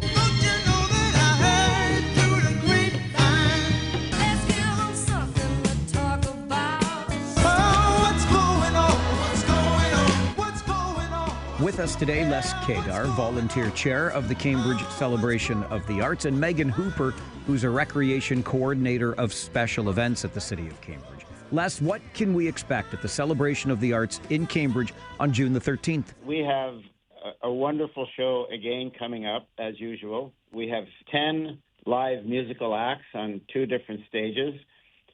We have 32 visual artists and 20 student artists who will be displaying their work. We have 8 or possibly more by then food vendors, and hopefully the weather permitting, we're going to have about 8,000 people turn out. This has been going on, Les, for more than 20 years. Why is it important to celebrate the arts in Cambridge? How did this all get started? Well, it got started by the mayor of the day, and thinking that, the public need a venue in which to display their talents and ply their wares and all that. And it should be free, which it is free, so that we can take advantage of the incredible square that this city hall has in front of it. It's very difficult typically for people to be able to get together like this, and especially for no charge, right? How can people support the work that you do with the Cambridge Celebration of the Arts? We're really pleased and thankful to have great sponsors continue to support our event. Without those sponsors, the event cannot be as a success that it is. We have continued sponsors, major sponsors like Toyota Motor Manufacturing Canada, as well as TD Bank. Those are our major sponsors. We also say thanks to Ricolta Jensen Accounting and Diva Petroleum, some local businesses who have really stepped up and support our artists for this event. Those artists, and we're partnering with Farm League Brewing this year, actually. So they're supporting us as our alcohol beer vendor at the occasion. It is a licensed event. And folks can get involved by reaching out to us at the city. They can email cca@cambridge.ca for details on that. cca@cambridge.ca, CCA for Cambridge Celebration of the Arts. Les, what kinds of performances and visual artists can we expect to see this year? We've got everything from rock to blues, and the artists are top-shelf artists, paintings. We'll have a few sculptures, watercolor pieces, as well as stained glass pieces. We know the square will be alive with all things arts and performance on June the 13th from 5 until 10 p.m. Absolutely. Les, Megan, thank you very much for joining us today. You're very welcome, and thank you for allowing us this opportunity. Thank you very much, Mike. We look forward to seeing everybody there on Friday, June 13th. It is a Friday the 13th this week. That also means, for many in the motorcycling community, a trip to Port Dover. We've got the Cambridge Celebration of the Arts, nice outdoor event in the evening. And also, by the way, this Friday, Taco Fest in Kitchener. Another great event, some good food, some craft beer. I told you, if it's happening around here, we want to let you know about it on our show. It's the Mike Farwell Show, 570 News Radio and Rogers TV.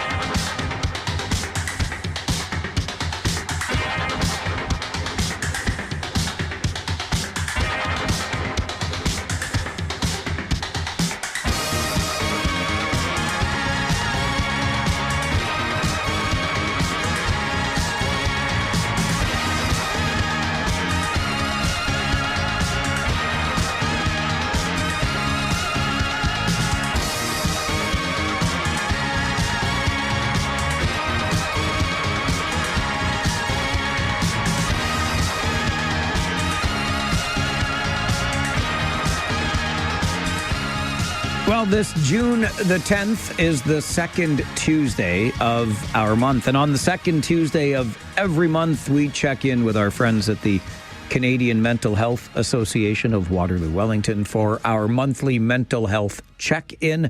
Helen Fishburne is the CEO there and joins us for a chat. As always, Helen, good morning. Good morning, Mike. How are you? I am excellent, thank you. How are you? Awesome. I am doing well, thank you. Good. I have to say, the change in the weather has been a huge boost to my overall demeanor. It's been nice to get away from the cold and the rain. Some sunshine and some outdoor time has done wonders. It was like a light switch there as well. May was so cold, and then now we're enjoying it. It's awesome. And it really is a mood booster. It certainly is that. The month of June, we mark a couple of things. I know at the Canadian Mental Health Association, you celebrate seniors. This is also National Indigenous Month. But let's start on the seniors front, Helen, and why it's important for the CMHA to celebrate seniors. Well, honestly, it is such an important time of our life to celebrate, right? We're in our golden years. People tend to think of it as some of the best times of your life. You work so hard in your life. And when you're a senior, you get to enjoy that and the family that you've built, the life that you've built, and just, sit back and relax and have the pace of life slow down a little bit. But as you know, Mike, we're living in a much more complicated world these days, and that has hit many of our seniors hard. It's not an easy time for seniors. There's isolation, there's functional losses, there's moving into retirement homes or long-term care homes for some seniors, loss of independence, and again, in this complex world, with housing issues and affordability issues. Now, we know there's many fit and active and healthy seniors as well, but it's really the vulnerable ones we really keep an eye on within our healthcare system. And, sometimes it's hard to spot those issues with seniors who are struggling with mental health because sometimes those issues can be dismissed or hard to see, and then they go untreated. So we know that 1 in 4 seniors lives with anxiety and depression, and also substance use is on the increase as well. So those are the things we look for, but we know it isn't always the easy time that we were hoping for many of our seniors. What sorts of services do you provide, Helen, for seniors through the CMHA of Waterloo Wellington? Well, there is a whole network of care for seniors. At CMHA in particular, we tend to support the really complex seniors, Mike. So folks who struggle with, significant anxiety, depression, dementia. They have physical health issues as well. So folks with kind of a more complicated profile.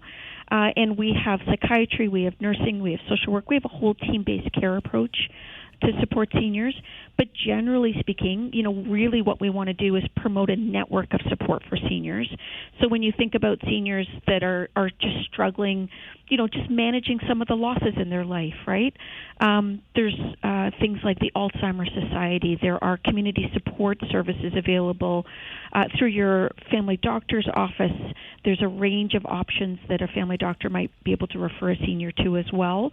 So as you always know, because this is standard across the board, the earlier we can support a senior who's struggling and intervene, the better the outcome is, right? We're able to hopefully get on top of those issues, provide that support, provide that structure. We know how important routine is for seniors. So sleeping well, eating well, all of those kinds of things are so important. So the earlier we can get in there, the better. But certainly with the complex seniors, we really work hard using that team-based care approach. June is also Indigenous History Month nationally here in Canada. And one thing we know for sure, Helen, is that Indigenous folks are overrepresented in our service system, and that would include through what you offer at CMHA. Absolutely. I mean, you think of the journey of folks in our Indigenous communities, Mike, it's honestly been horrendous. There are human rights violations, there is colonization, high levels of marginalization and discrimination for people from Indigenous communities, and many generations of trauma, loss, abuse. So no wonder they are overrepresented in our service system, and we have to acknowledge that level of abuse and that level of trauma that has been there for generations. And the residential schools and everything that has been brought to light in the last few years is the perfect example of how deep those layers go, and how as a community we need to do more, we need to do better. So I will tell you, just within CMHA, people who struggle, who are Indigenous, who struggle with mental health and addictions issues, they don't see themselves at CMHA. We are a traditional mental health agency. We take traditional approaches to healing.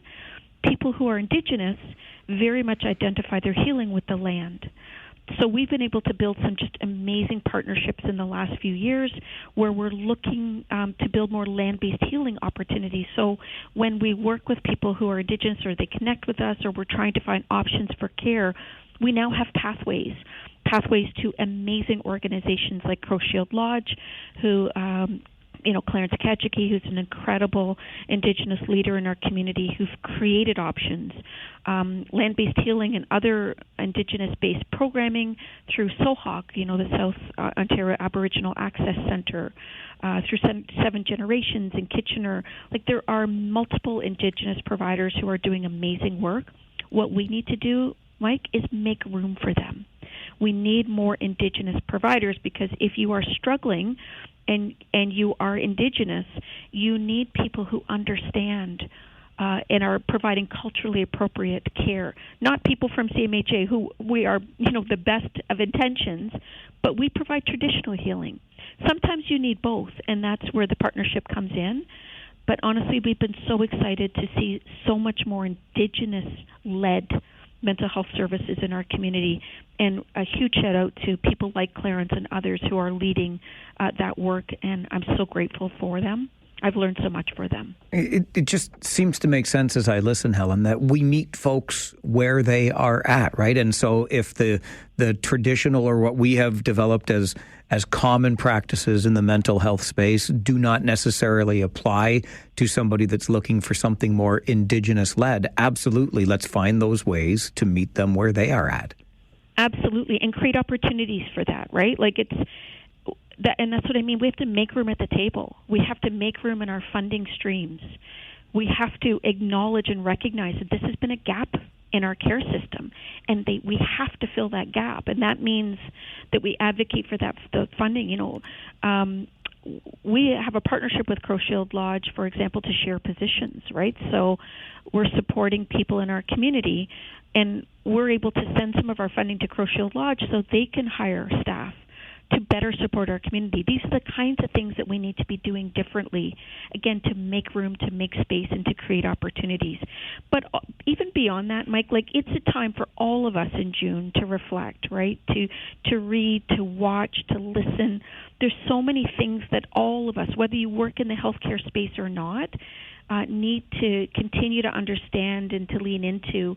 So reading some things, attending Indigenous events, participating in some cultural activities like storytelling or smudging, just having an experience is so eye-opening and heart-opening. And that's what we're really all being called to do in June as well, is to take some time to reflect. It's a great reminder, and great to learn the resources that are available through CMHA Waterloo Wellington and the intention with which you create that space. Always appreciate these opportunities to catch up, Helen. Thanks for being here this morning. Thank you, Mike. Take care, and we'll talk to you soon. You bet. Bye-bye. Bye. Helen Fishburne is the CEO of the Canadian Mental Health Association, Waterloo Wellington. June is Seniors Month, and fit, active, and healthy seniors are being celebrated through CMHA Waterloo Wellington, and it's also National Indigenous History Month here in Canada. And Helen shares with us some of those pathways that have been opened for Indigenous-led services through the CMHA. It's the second Tuesday of every month at 11:30. We check in for our monthly mental health check-in with the Canadian Mental Health Association of Waterloo Wellington. We're going to take a quick break. When we come back, it is the great golf ball drop. No, they're not turkeys, but the helicopter releases them in Cambridge in a couple of weeks. We'll tell you the story coming up on the Mike Farwell Show. This is 570 News Radio and Rogers TV.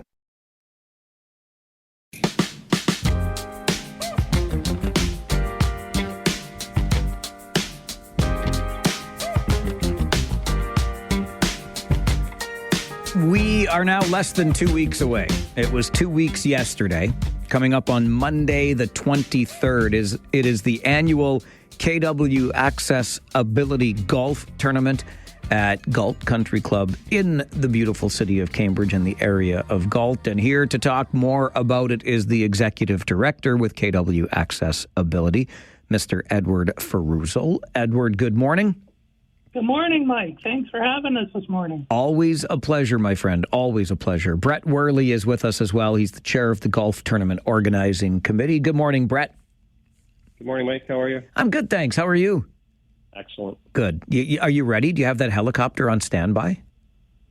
I was just chatting with Bailey from Great Lakes Helicopter Tours today, and we are good to go. Excellent. Excellent. That's a little tease for what's coming up. I'll save that for just a moment, but the helicopter is required for this tournament for a real fun reason. Edward, though, if I could start with you, can you just give us a little more background on KW Accessibility and what it is that the organization does?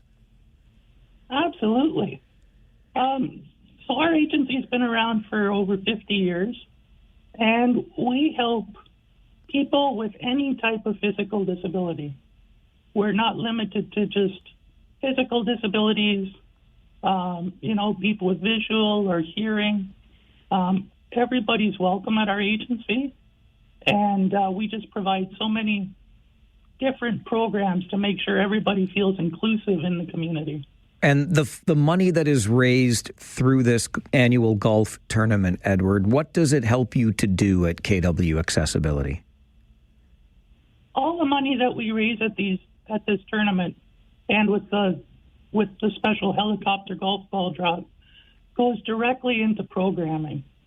We're a small grassroots agency. We're a nonprofit charity. And so all the money that we raise will help improve the lives of people with disabilities.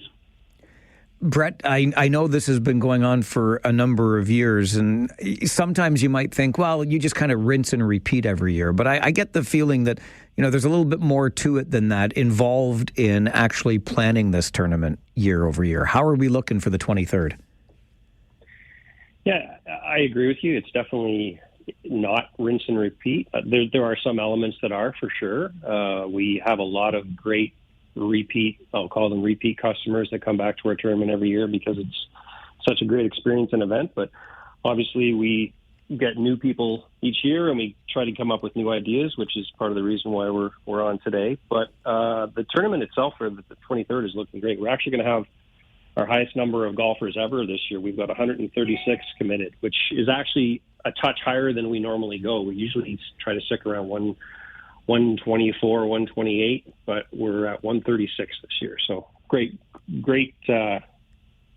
tournament that we're going to have. And that's what you get for making it such a fun day at Galt Country Club, for sure. And so we've alluded to the need for the helicopter. You're just off the phone with Bailey over at Great Lakes Helicopter to confirm everything for the 23rd. It's the Great KW Accessibility Golf Ball Drop. Tell us what this is like, Brett. What's this all about? So this is the second time we've done it. So our first year was last year, and there is some video out on YouTube of it.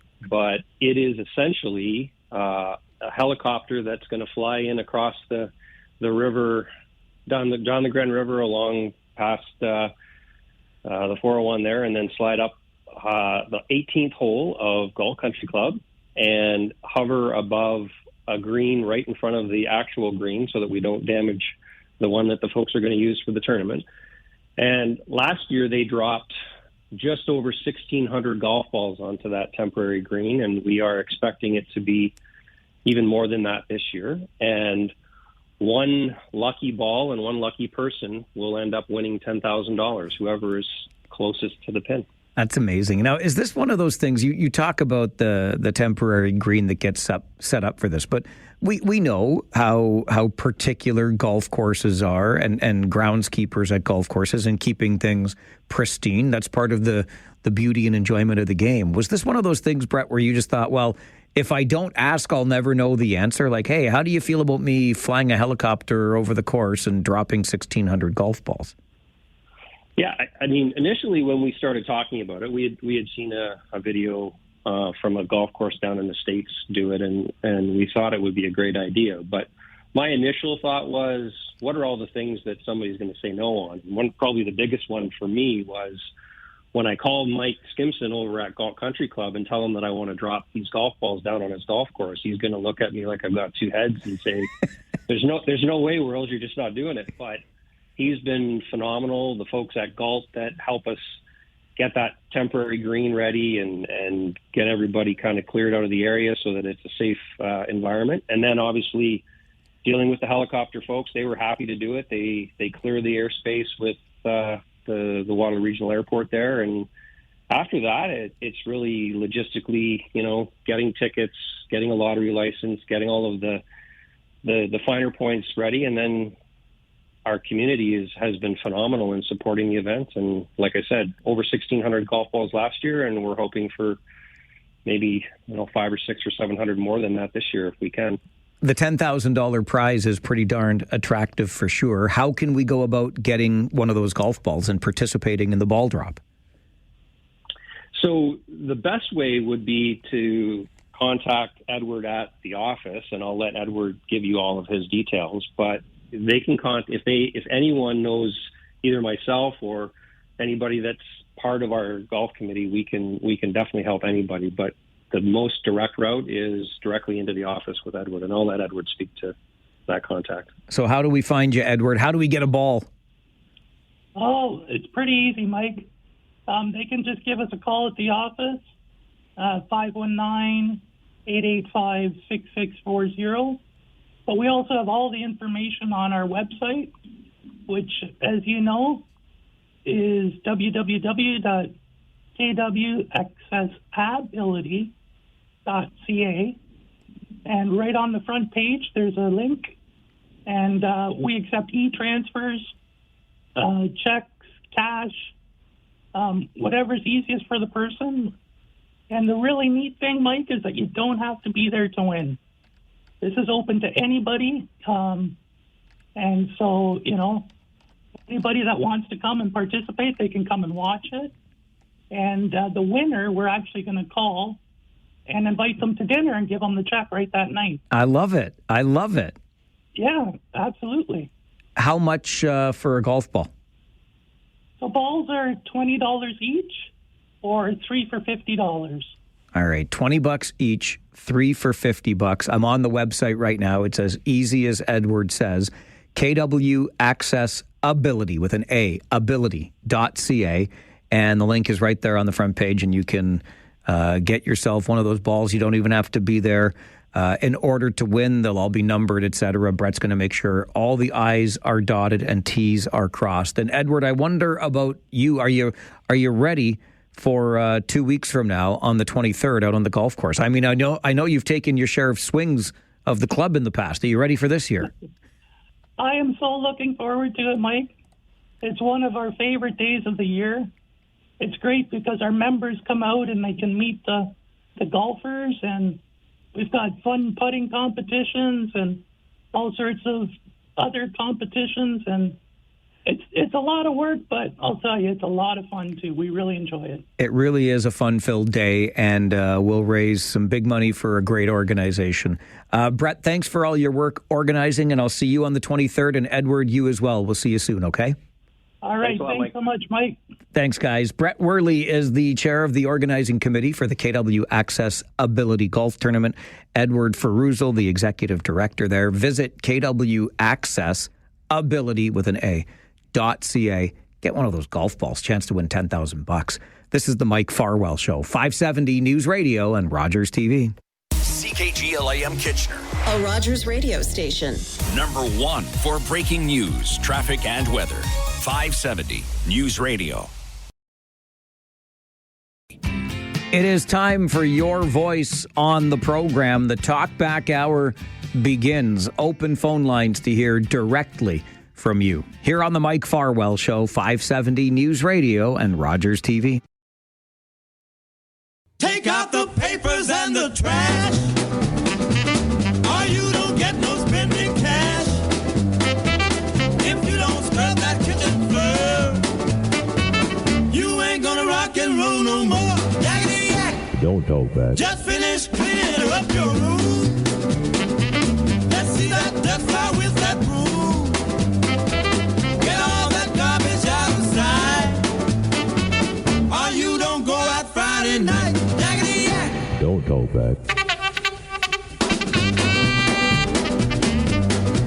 Actually, this is the hour every day where we encourage you to do talk back. Forget the don't talk back part of yakety yak. Do talk back at us, to us. You call, we listen. 519-570-2545. Star 570 and 1-800-570-5715. If there is something that is on your mind in your part of this community, we want to hear about it. If it's something that's been bugging you, like the people that don't pick up after their dogs or something like that, we are all ears to hear the concern and have a conversation about it. Among the things that we have talked about on the show today, the increases to Canada's defence spending and the rapid increases to them, I might add. Prime Minister Carney is not messing around. He calls this a hinge moment in Canada's history. Whoops, do we have our system on over here? The hinge moment in Canada's history? I don't hear it. Why is it not there? It's not there. Devin's got no idea why it's not there. Something happened. It's supposed to be there. I guess we won't hear about the hinge moment. But the bottom line is that we are moving at a pace, or at least the Prime Minister hopes we can move at a pace that we haven't moved in I don't know how long federally. I'm getting a thumbs up about the hinge moment in Canada's history. Threats from a more dangerous and divided world are unraveling the rules-based international order. An order that was fused by the settlements at the end of the Second World War and the end of the Cold War, an order on which Canada has relied for longer than many of our lifetimes. And while the consequences of these developments are profound, we have agency. We have agency in determining what comes next. Canada can work towards a new international set of partnerships that are more secure, prosperous, just, and free. We can pursue deeper alliances with stable democracies who share our interests, values, principles, and history. And we can help create a new era of integration between like-minded partners that maximizes mutual support over mutual dependency.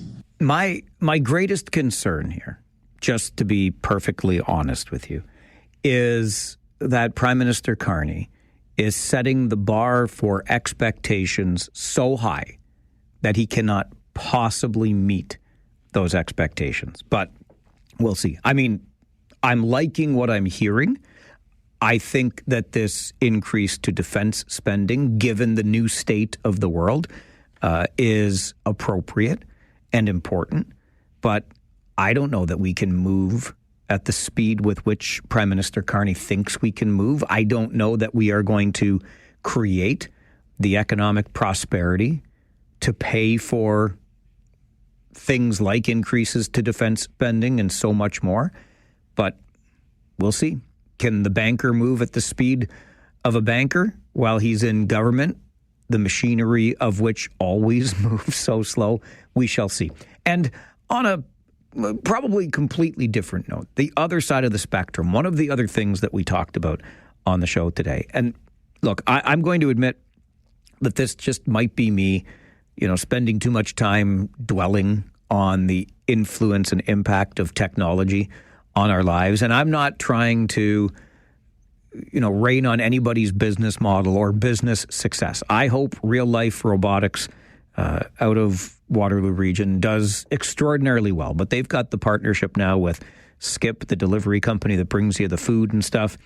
And real life robotics has created the pilot project of autonomous robotic food delivery.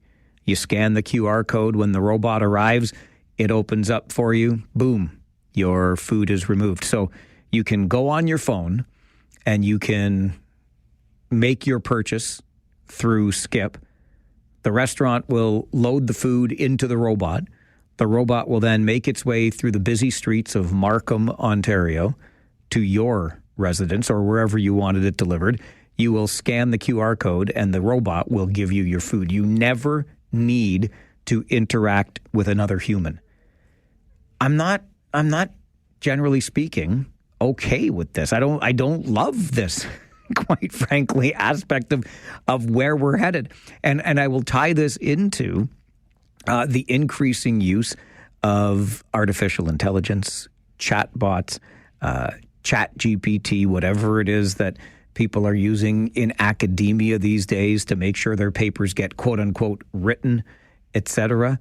The machines, we are offloading so much of the work to the machines. I'm not sure that we are learning properly.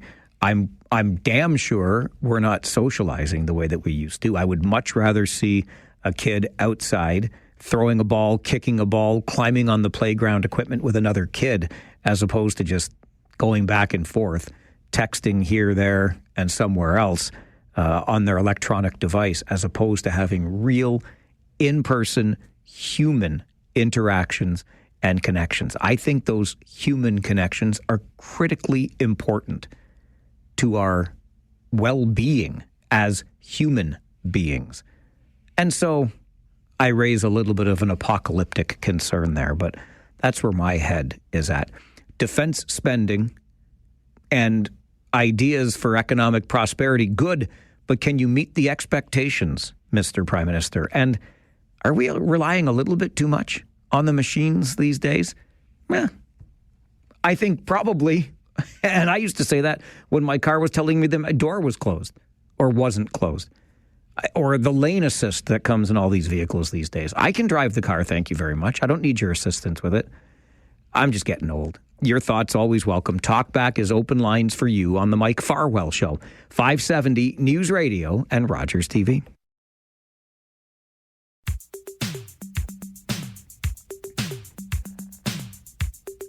We can't have a talkback hour unless you talk back. So let's get to the phones, hear from you this afternoon, starting with Greg. Good afternoon, Greg. Hi, Mike. I never heard of this robot stuff until you, tabled it yesterday. And it's just, I don't know, maybe I'm cynical, but I can only picture things going wrong. Like, okay, what if they got the wrong order to get to the door?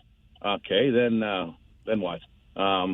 say somebody's starving for food on the street, can they stop the thing, smash it open? Does it know how to stop at red lights? I just can't picture the feasibility of this.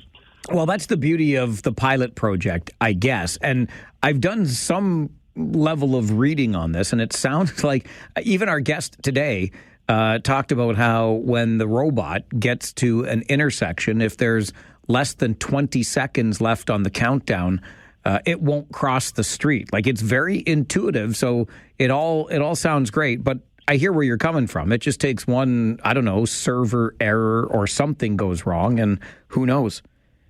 And then I guess, is this a summer thing only, or is it going to handle it through snowstorms and icy roads? And, it just seems like I'm just trying to picture someone delivering a pizza traditionally and just the things that they would have to, navigate about. Like, has this thing really got everything covered? That's an excellent question. Now, Greg, let me ask you, though. Are you just being biased in this because you do some work in deliveries and you don't want robots taking your job?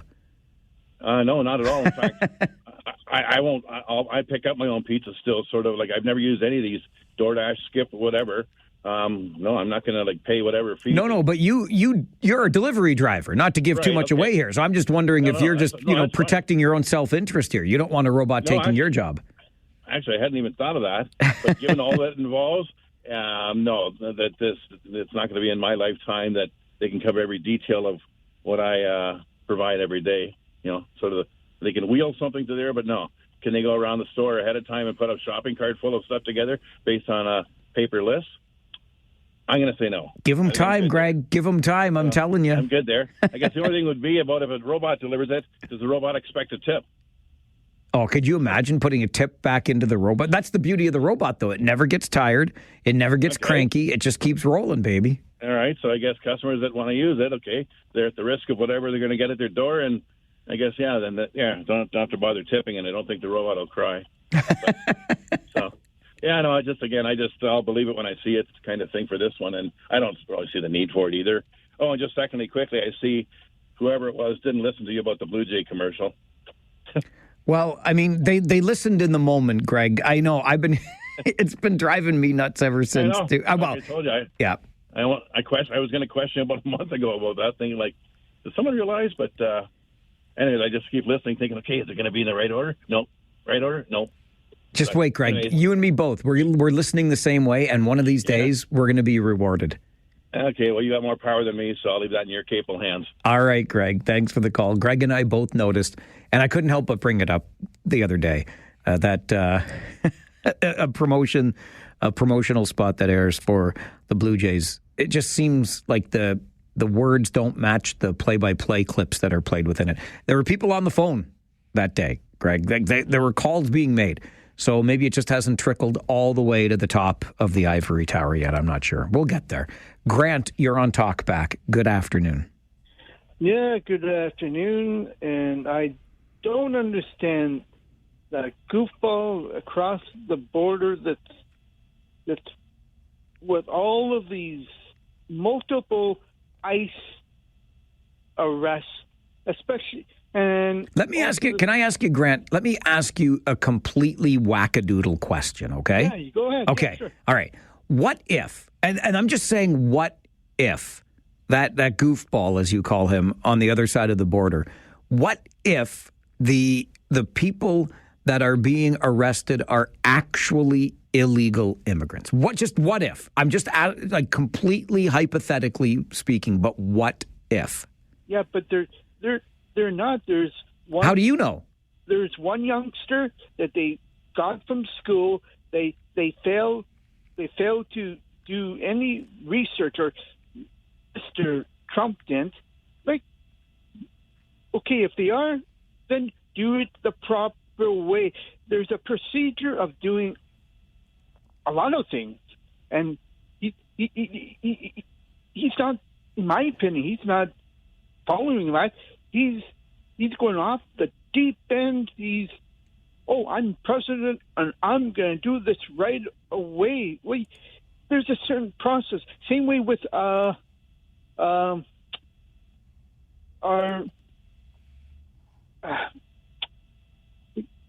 we have a lot of refugees here, and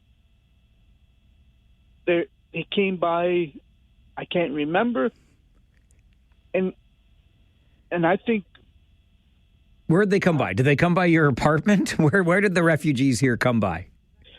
By boat, or I don't know. Oh, and I see what you mean. And they've kind of laid down the law right now that, all right, I think they have. You think they have what? Laid down the law? We cannot allow any more refugees in. Well, Canada is also cracking down. And you're right that when it comes to Donald Trump, he likes to remind you, I'm president and you're not. This is your Talkback Hour on the Mike Farwell Show, 570 News Radio and Rogers TV.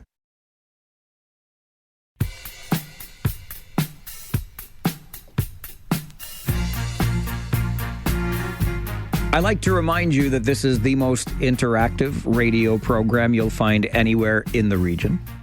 And every day we give you the chance to call in and tell us what's on your mind. React to a story that we discussed on the show, or fill us in on what's going on in your part of the world. It's the Talkback Hour, and it continues with Kyle. Good afternoon, Kyle. Good afternoon. I can tell you right now, no robots taking over my business.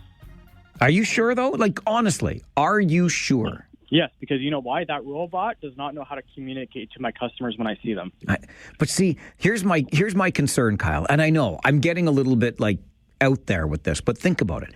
Your customers, forever and ever, will not always care. They don't want, like, I think we have created an entire generation of people that don't want to see people anymore. Oh, then in that case, then I can start investing now then. Well, that's what I'm saying. Exactly. Get going. You'll be ahead of the curve on the robotic fleet. Personally, I like to go see my customers. I like to go see who they are, and interact with them. And when I do the deliveries, I like to, make sure it's getting there where it's supposed to be. But I just feel like a robot can't do that, especially in the climate that we are with the harsh winters and the snow here in Listowel. You know how it is. Good luck for that little robot to go up and down that road, right? But no, I don't think a robot's going to be taking over my job anytime soon. That's for sure. The other thing I want to say, defense spending. It's about time that we got it done.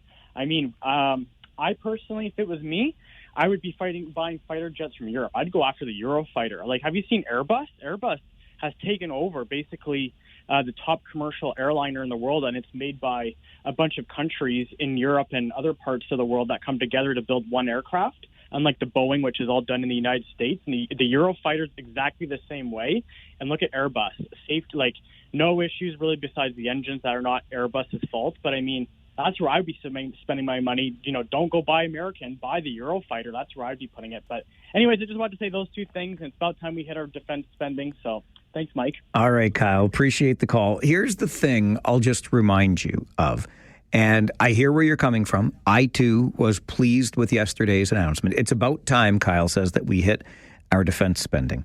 Remember that what we have done, or what the Prime Minister has done, is simply add to the list of expectations, right? He's going to unlock Canada's economy. We're going to become the strongest, most prosperous economy in the G7. Break down interprovincial trade barriers. By the way, the deadline towards that, July 1st, with the framework of the agreements being in place is fast approaching. Yesterday, the announcement from the Prime Minister that defense spending would be increased, reaching that 2% NATO commitment by the end of this year.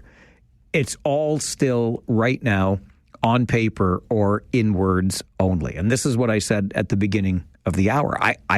I worry a little bit that the weight of expectations might crush the politically novice shoulders of our Prime Minister. I know he knows the inner workings of our federal parliament, considering his arm's length work with it over many years and different prime ministers. But there are a lot of expectations. And now, of course, with the expectations has to come some execution. And the wheels of bureaucracy tend to roll very, very slowly. So we'll see if the expectations can match what we have been told to expect. This is the Mike Farwell Show, 570 News Radio and Rogers TV.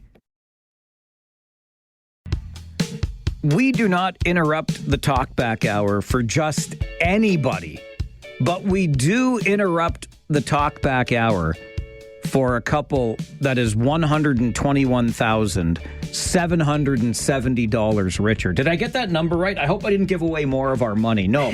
Jeff and Jen Wenzel in studio with us, the winners of the Farwell for Hire 50-50 jackpot for cystic fibrosis.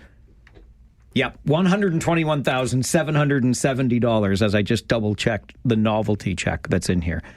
Jeff, good to have you in studio. We talked on the phone before. Thanks for being here.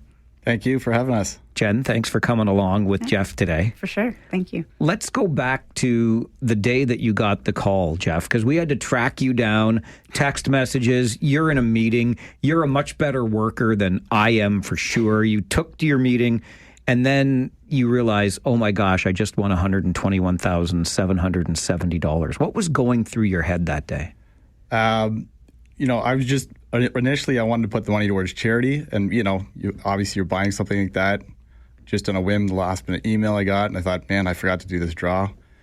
Went in, bought the ticket, was humbling between 50 and 100. Went with the $100 ticket, and then I'm in the meeting, get back to my desk, see like 5-6 texts from the station, voicemail, calls, and then I tried to get a hold of you, called you, and then that's when I found out when I was actually on hold. Waiting to go live because I was listening to the playback of the station, and that's when they heard that, the playback of what was going on. Do you know how many people you upset by buying your ticket at the last minute? The number of people that I've heard from since we awarded that prize to you? A couple of my buddies were like, yeah, you owe me money for the ticket, when I met up with them that night. So anyways, I got them a couple of drinks when we were out, so that softened the blow for them. Yeah. Okay, so Jen, just so we're all clear on this, you do know that the winnings were $121,770, right? Yes. Because the old joke is, and we make this joke at Rangers games all the time when the 50-50 jackpot's up. Oh, it's $12,000 jackpot. Yeah, I got to tell my wife I won $6,000. You knew. You knew how much. Yes. Okay. How did the phone call go from Jeff to you, or the text message, or how did he tell you? Well, actually, the first phone call I got was from my brother-in-law. So he called and he's like, did you or Jeff buy a 50-50? I'm like, I don't know. And he said, well, if you did, you're this amount richer. But I didn't hear what he said. And I said, pardon me, how much did you say? And when he told me, I was like, oh my God, text Jeff. So he got off the phone and then Jeff called right away. So how did your brother-in-law know? Did he hear? So people were emailing him. Yeah, so it was so funny. And then Jeff called me right away and he's like, I think I just won $121,000. I'm like, you did. Has it sunk in yet, a few weeks later? Not fully. No, it's still in disbelief. So what kind of plans do you make with money like that? Well, first of all, pay off the mortgage, right? Get the things out of the way that need to first. And we were planning on getting a new vehicle, so definitely will make things easier. Yeah, and we have 3 kids and university and all the things, so... Jeff, I saw the look over towards you when I asked about the money. Clearly, this is a family. What about the kids? Are they in on this? Do they want to get a cut? They didn't really ask specifically for money, but my daughter that plays baseball did ask if I can buy her a new bat now. So she was saving up her birthday money for a baseball bat, so I think we can buy her a bat now. Okay, I was going to say, like, Dad, out of $121,700, I know they are. I know, as a reformed old man slow pitch player, but I think out of $121K, you could afford a bat. Absolutely. Okay.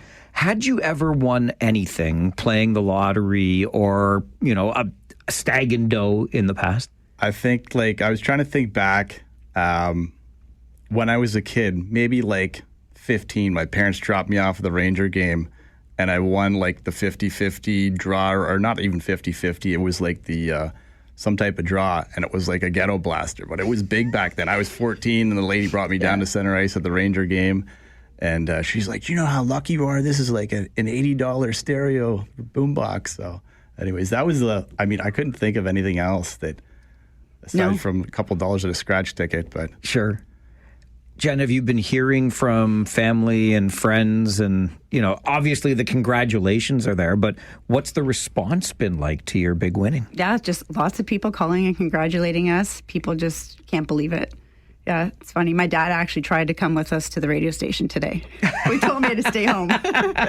He wants to share in all of this. Oh, yeah. He wants to share in everything. Yeah. Yeah. Is there a little bit of celebrity status that's come along with this? I mean, Jeff's picture was actually, I think we stole one from your Instagram or Facebook. It was on our website for a while initially. So is there a little bit of celebrity status that comes along with this? I guess. I don't know. A lot of people calling that we haven't heard from in a while. So, yeah.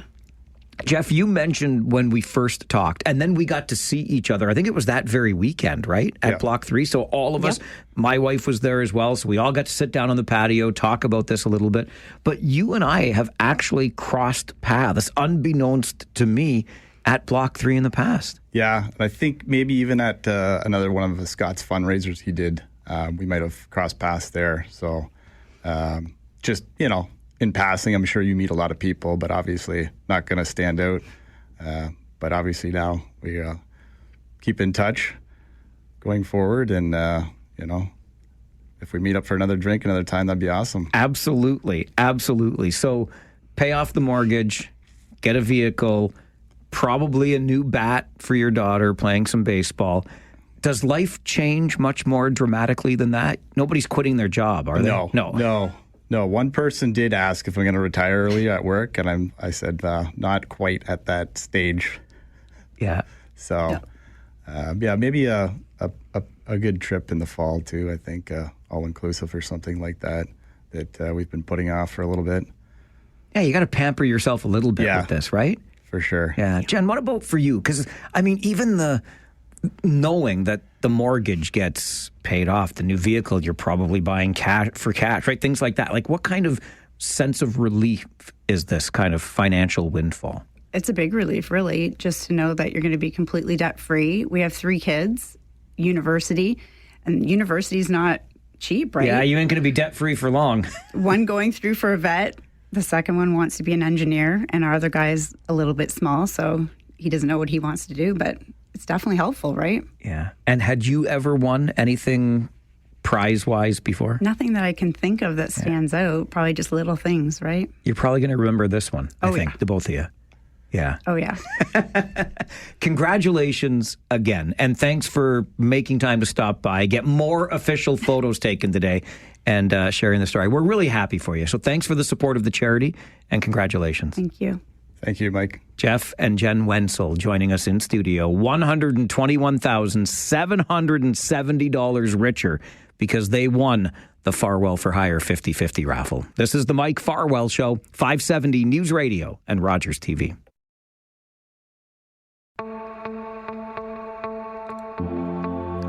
And Talkback continues. Right back to the phones to hear more from you. Tom, good afternoon.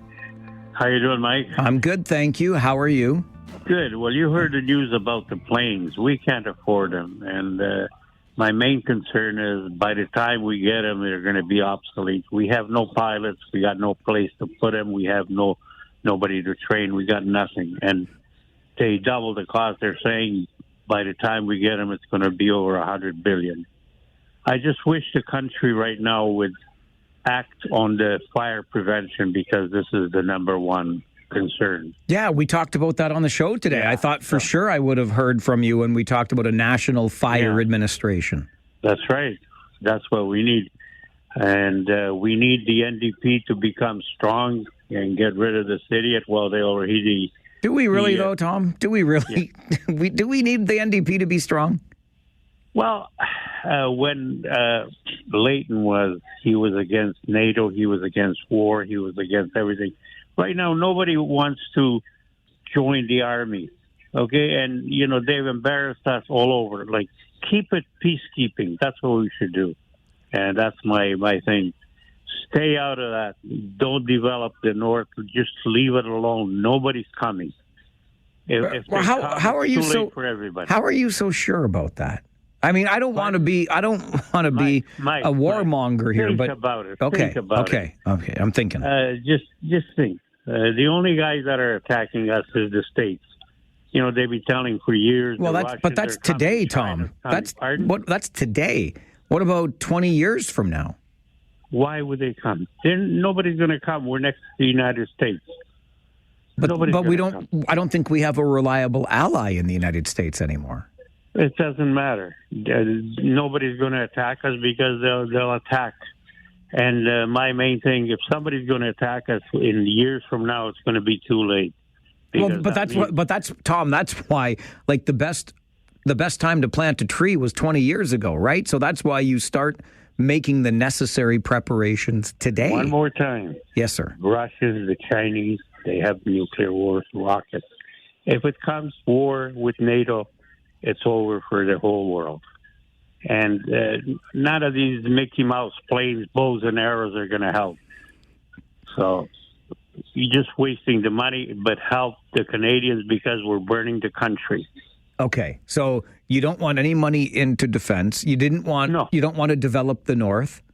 No.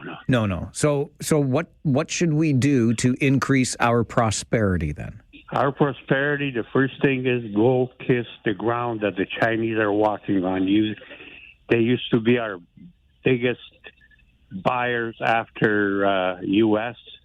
All the farm stuff that we were selling to them. And then, we attacked that lady from Huawei. Stupid. And we just let them 3 years. Same thing, make a deal with India.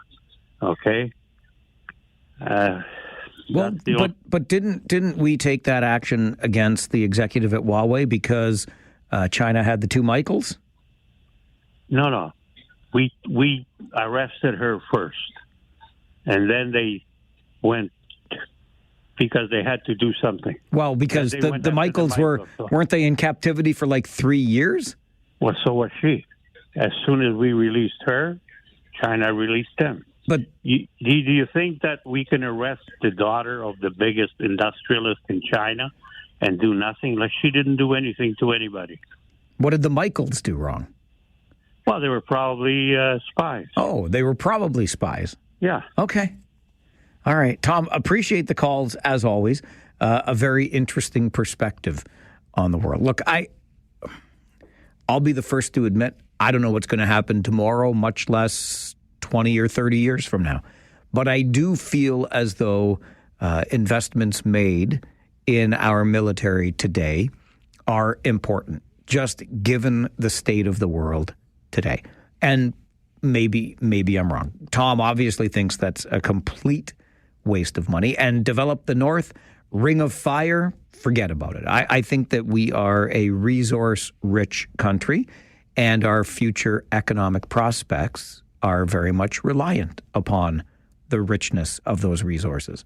Why wouldn't we use that to our competitive advantage? But maybe that's just the capitalist in me talking. I don't know. Tom sees it differently. And if you do as well, or see it similarly to one of the two of us, hey, your voice is always welcome on Talkback. It's the Mike Farwell Show, 570 News Radio and Rogers TV.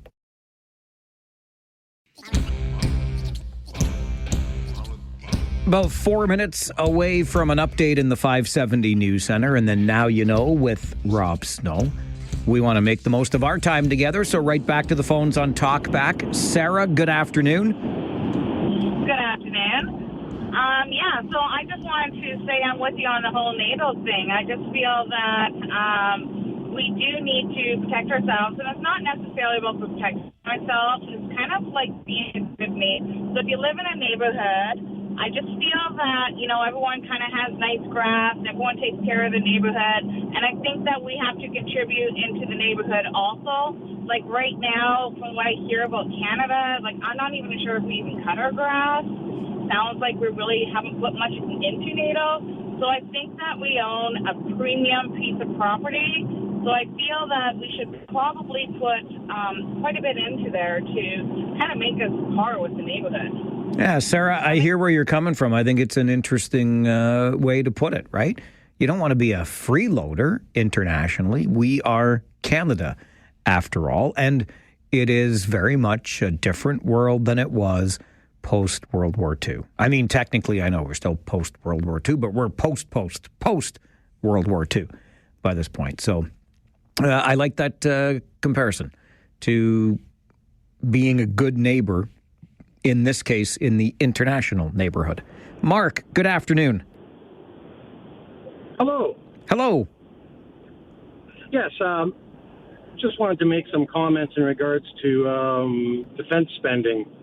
I'm feeling that we're in the 20th century in the way we're thinking about fighter jets, bombers. If you look at what's been going around the world and the wars that have been fought lately, drones are doing the most damage.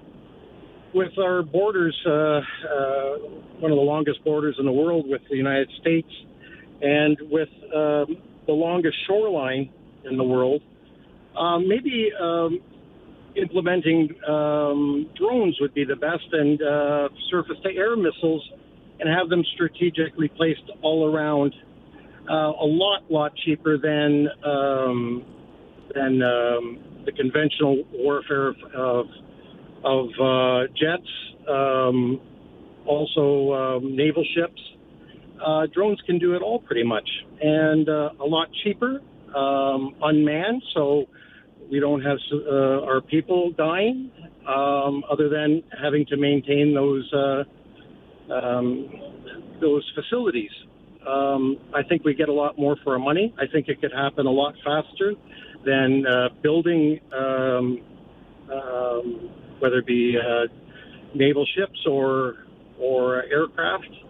And now the only thing is as part of NATO and the UN, we could keep our peacekeepers, small contingency of that.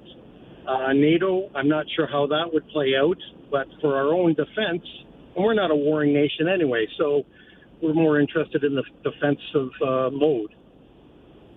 Mark, I really appreciate the perspective and thoughts on this. I do recall hearing Prime Minister Carney say yesterday in making this announcement in a room at the Monk School in Toronto that the government would rely on expertise, some of which was in that room, in guiding what this defense spending looks like. So maybe Mark points us in that direction to some degree here as we wrap up Talkback for another day.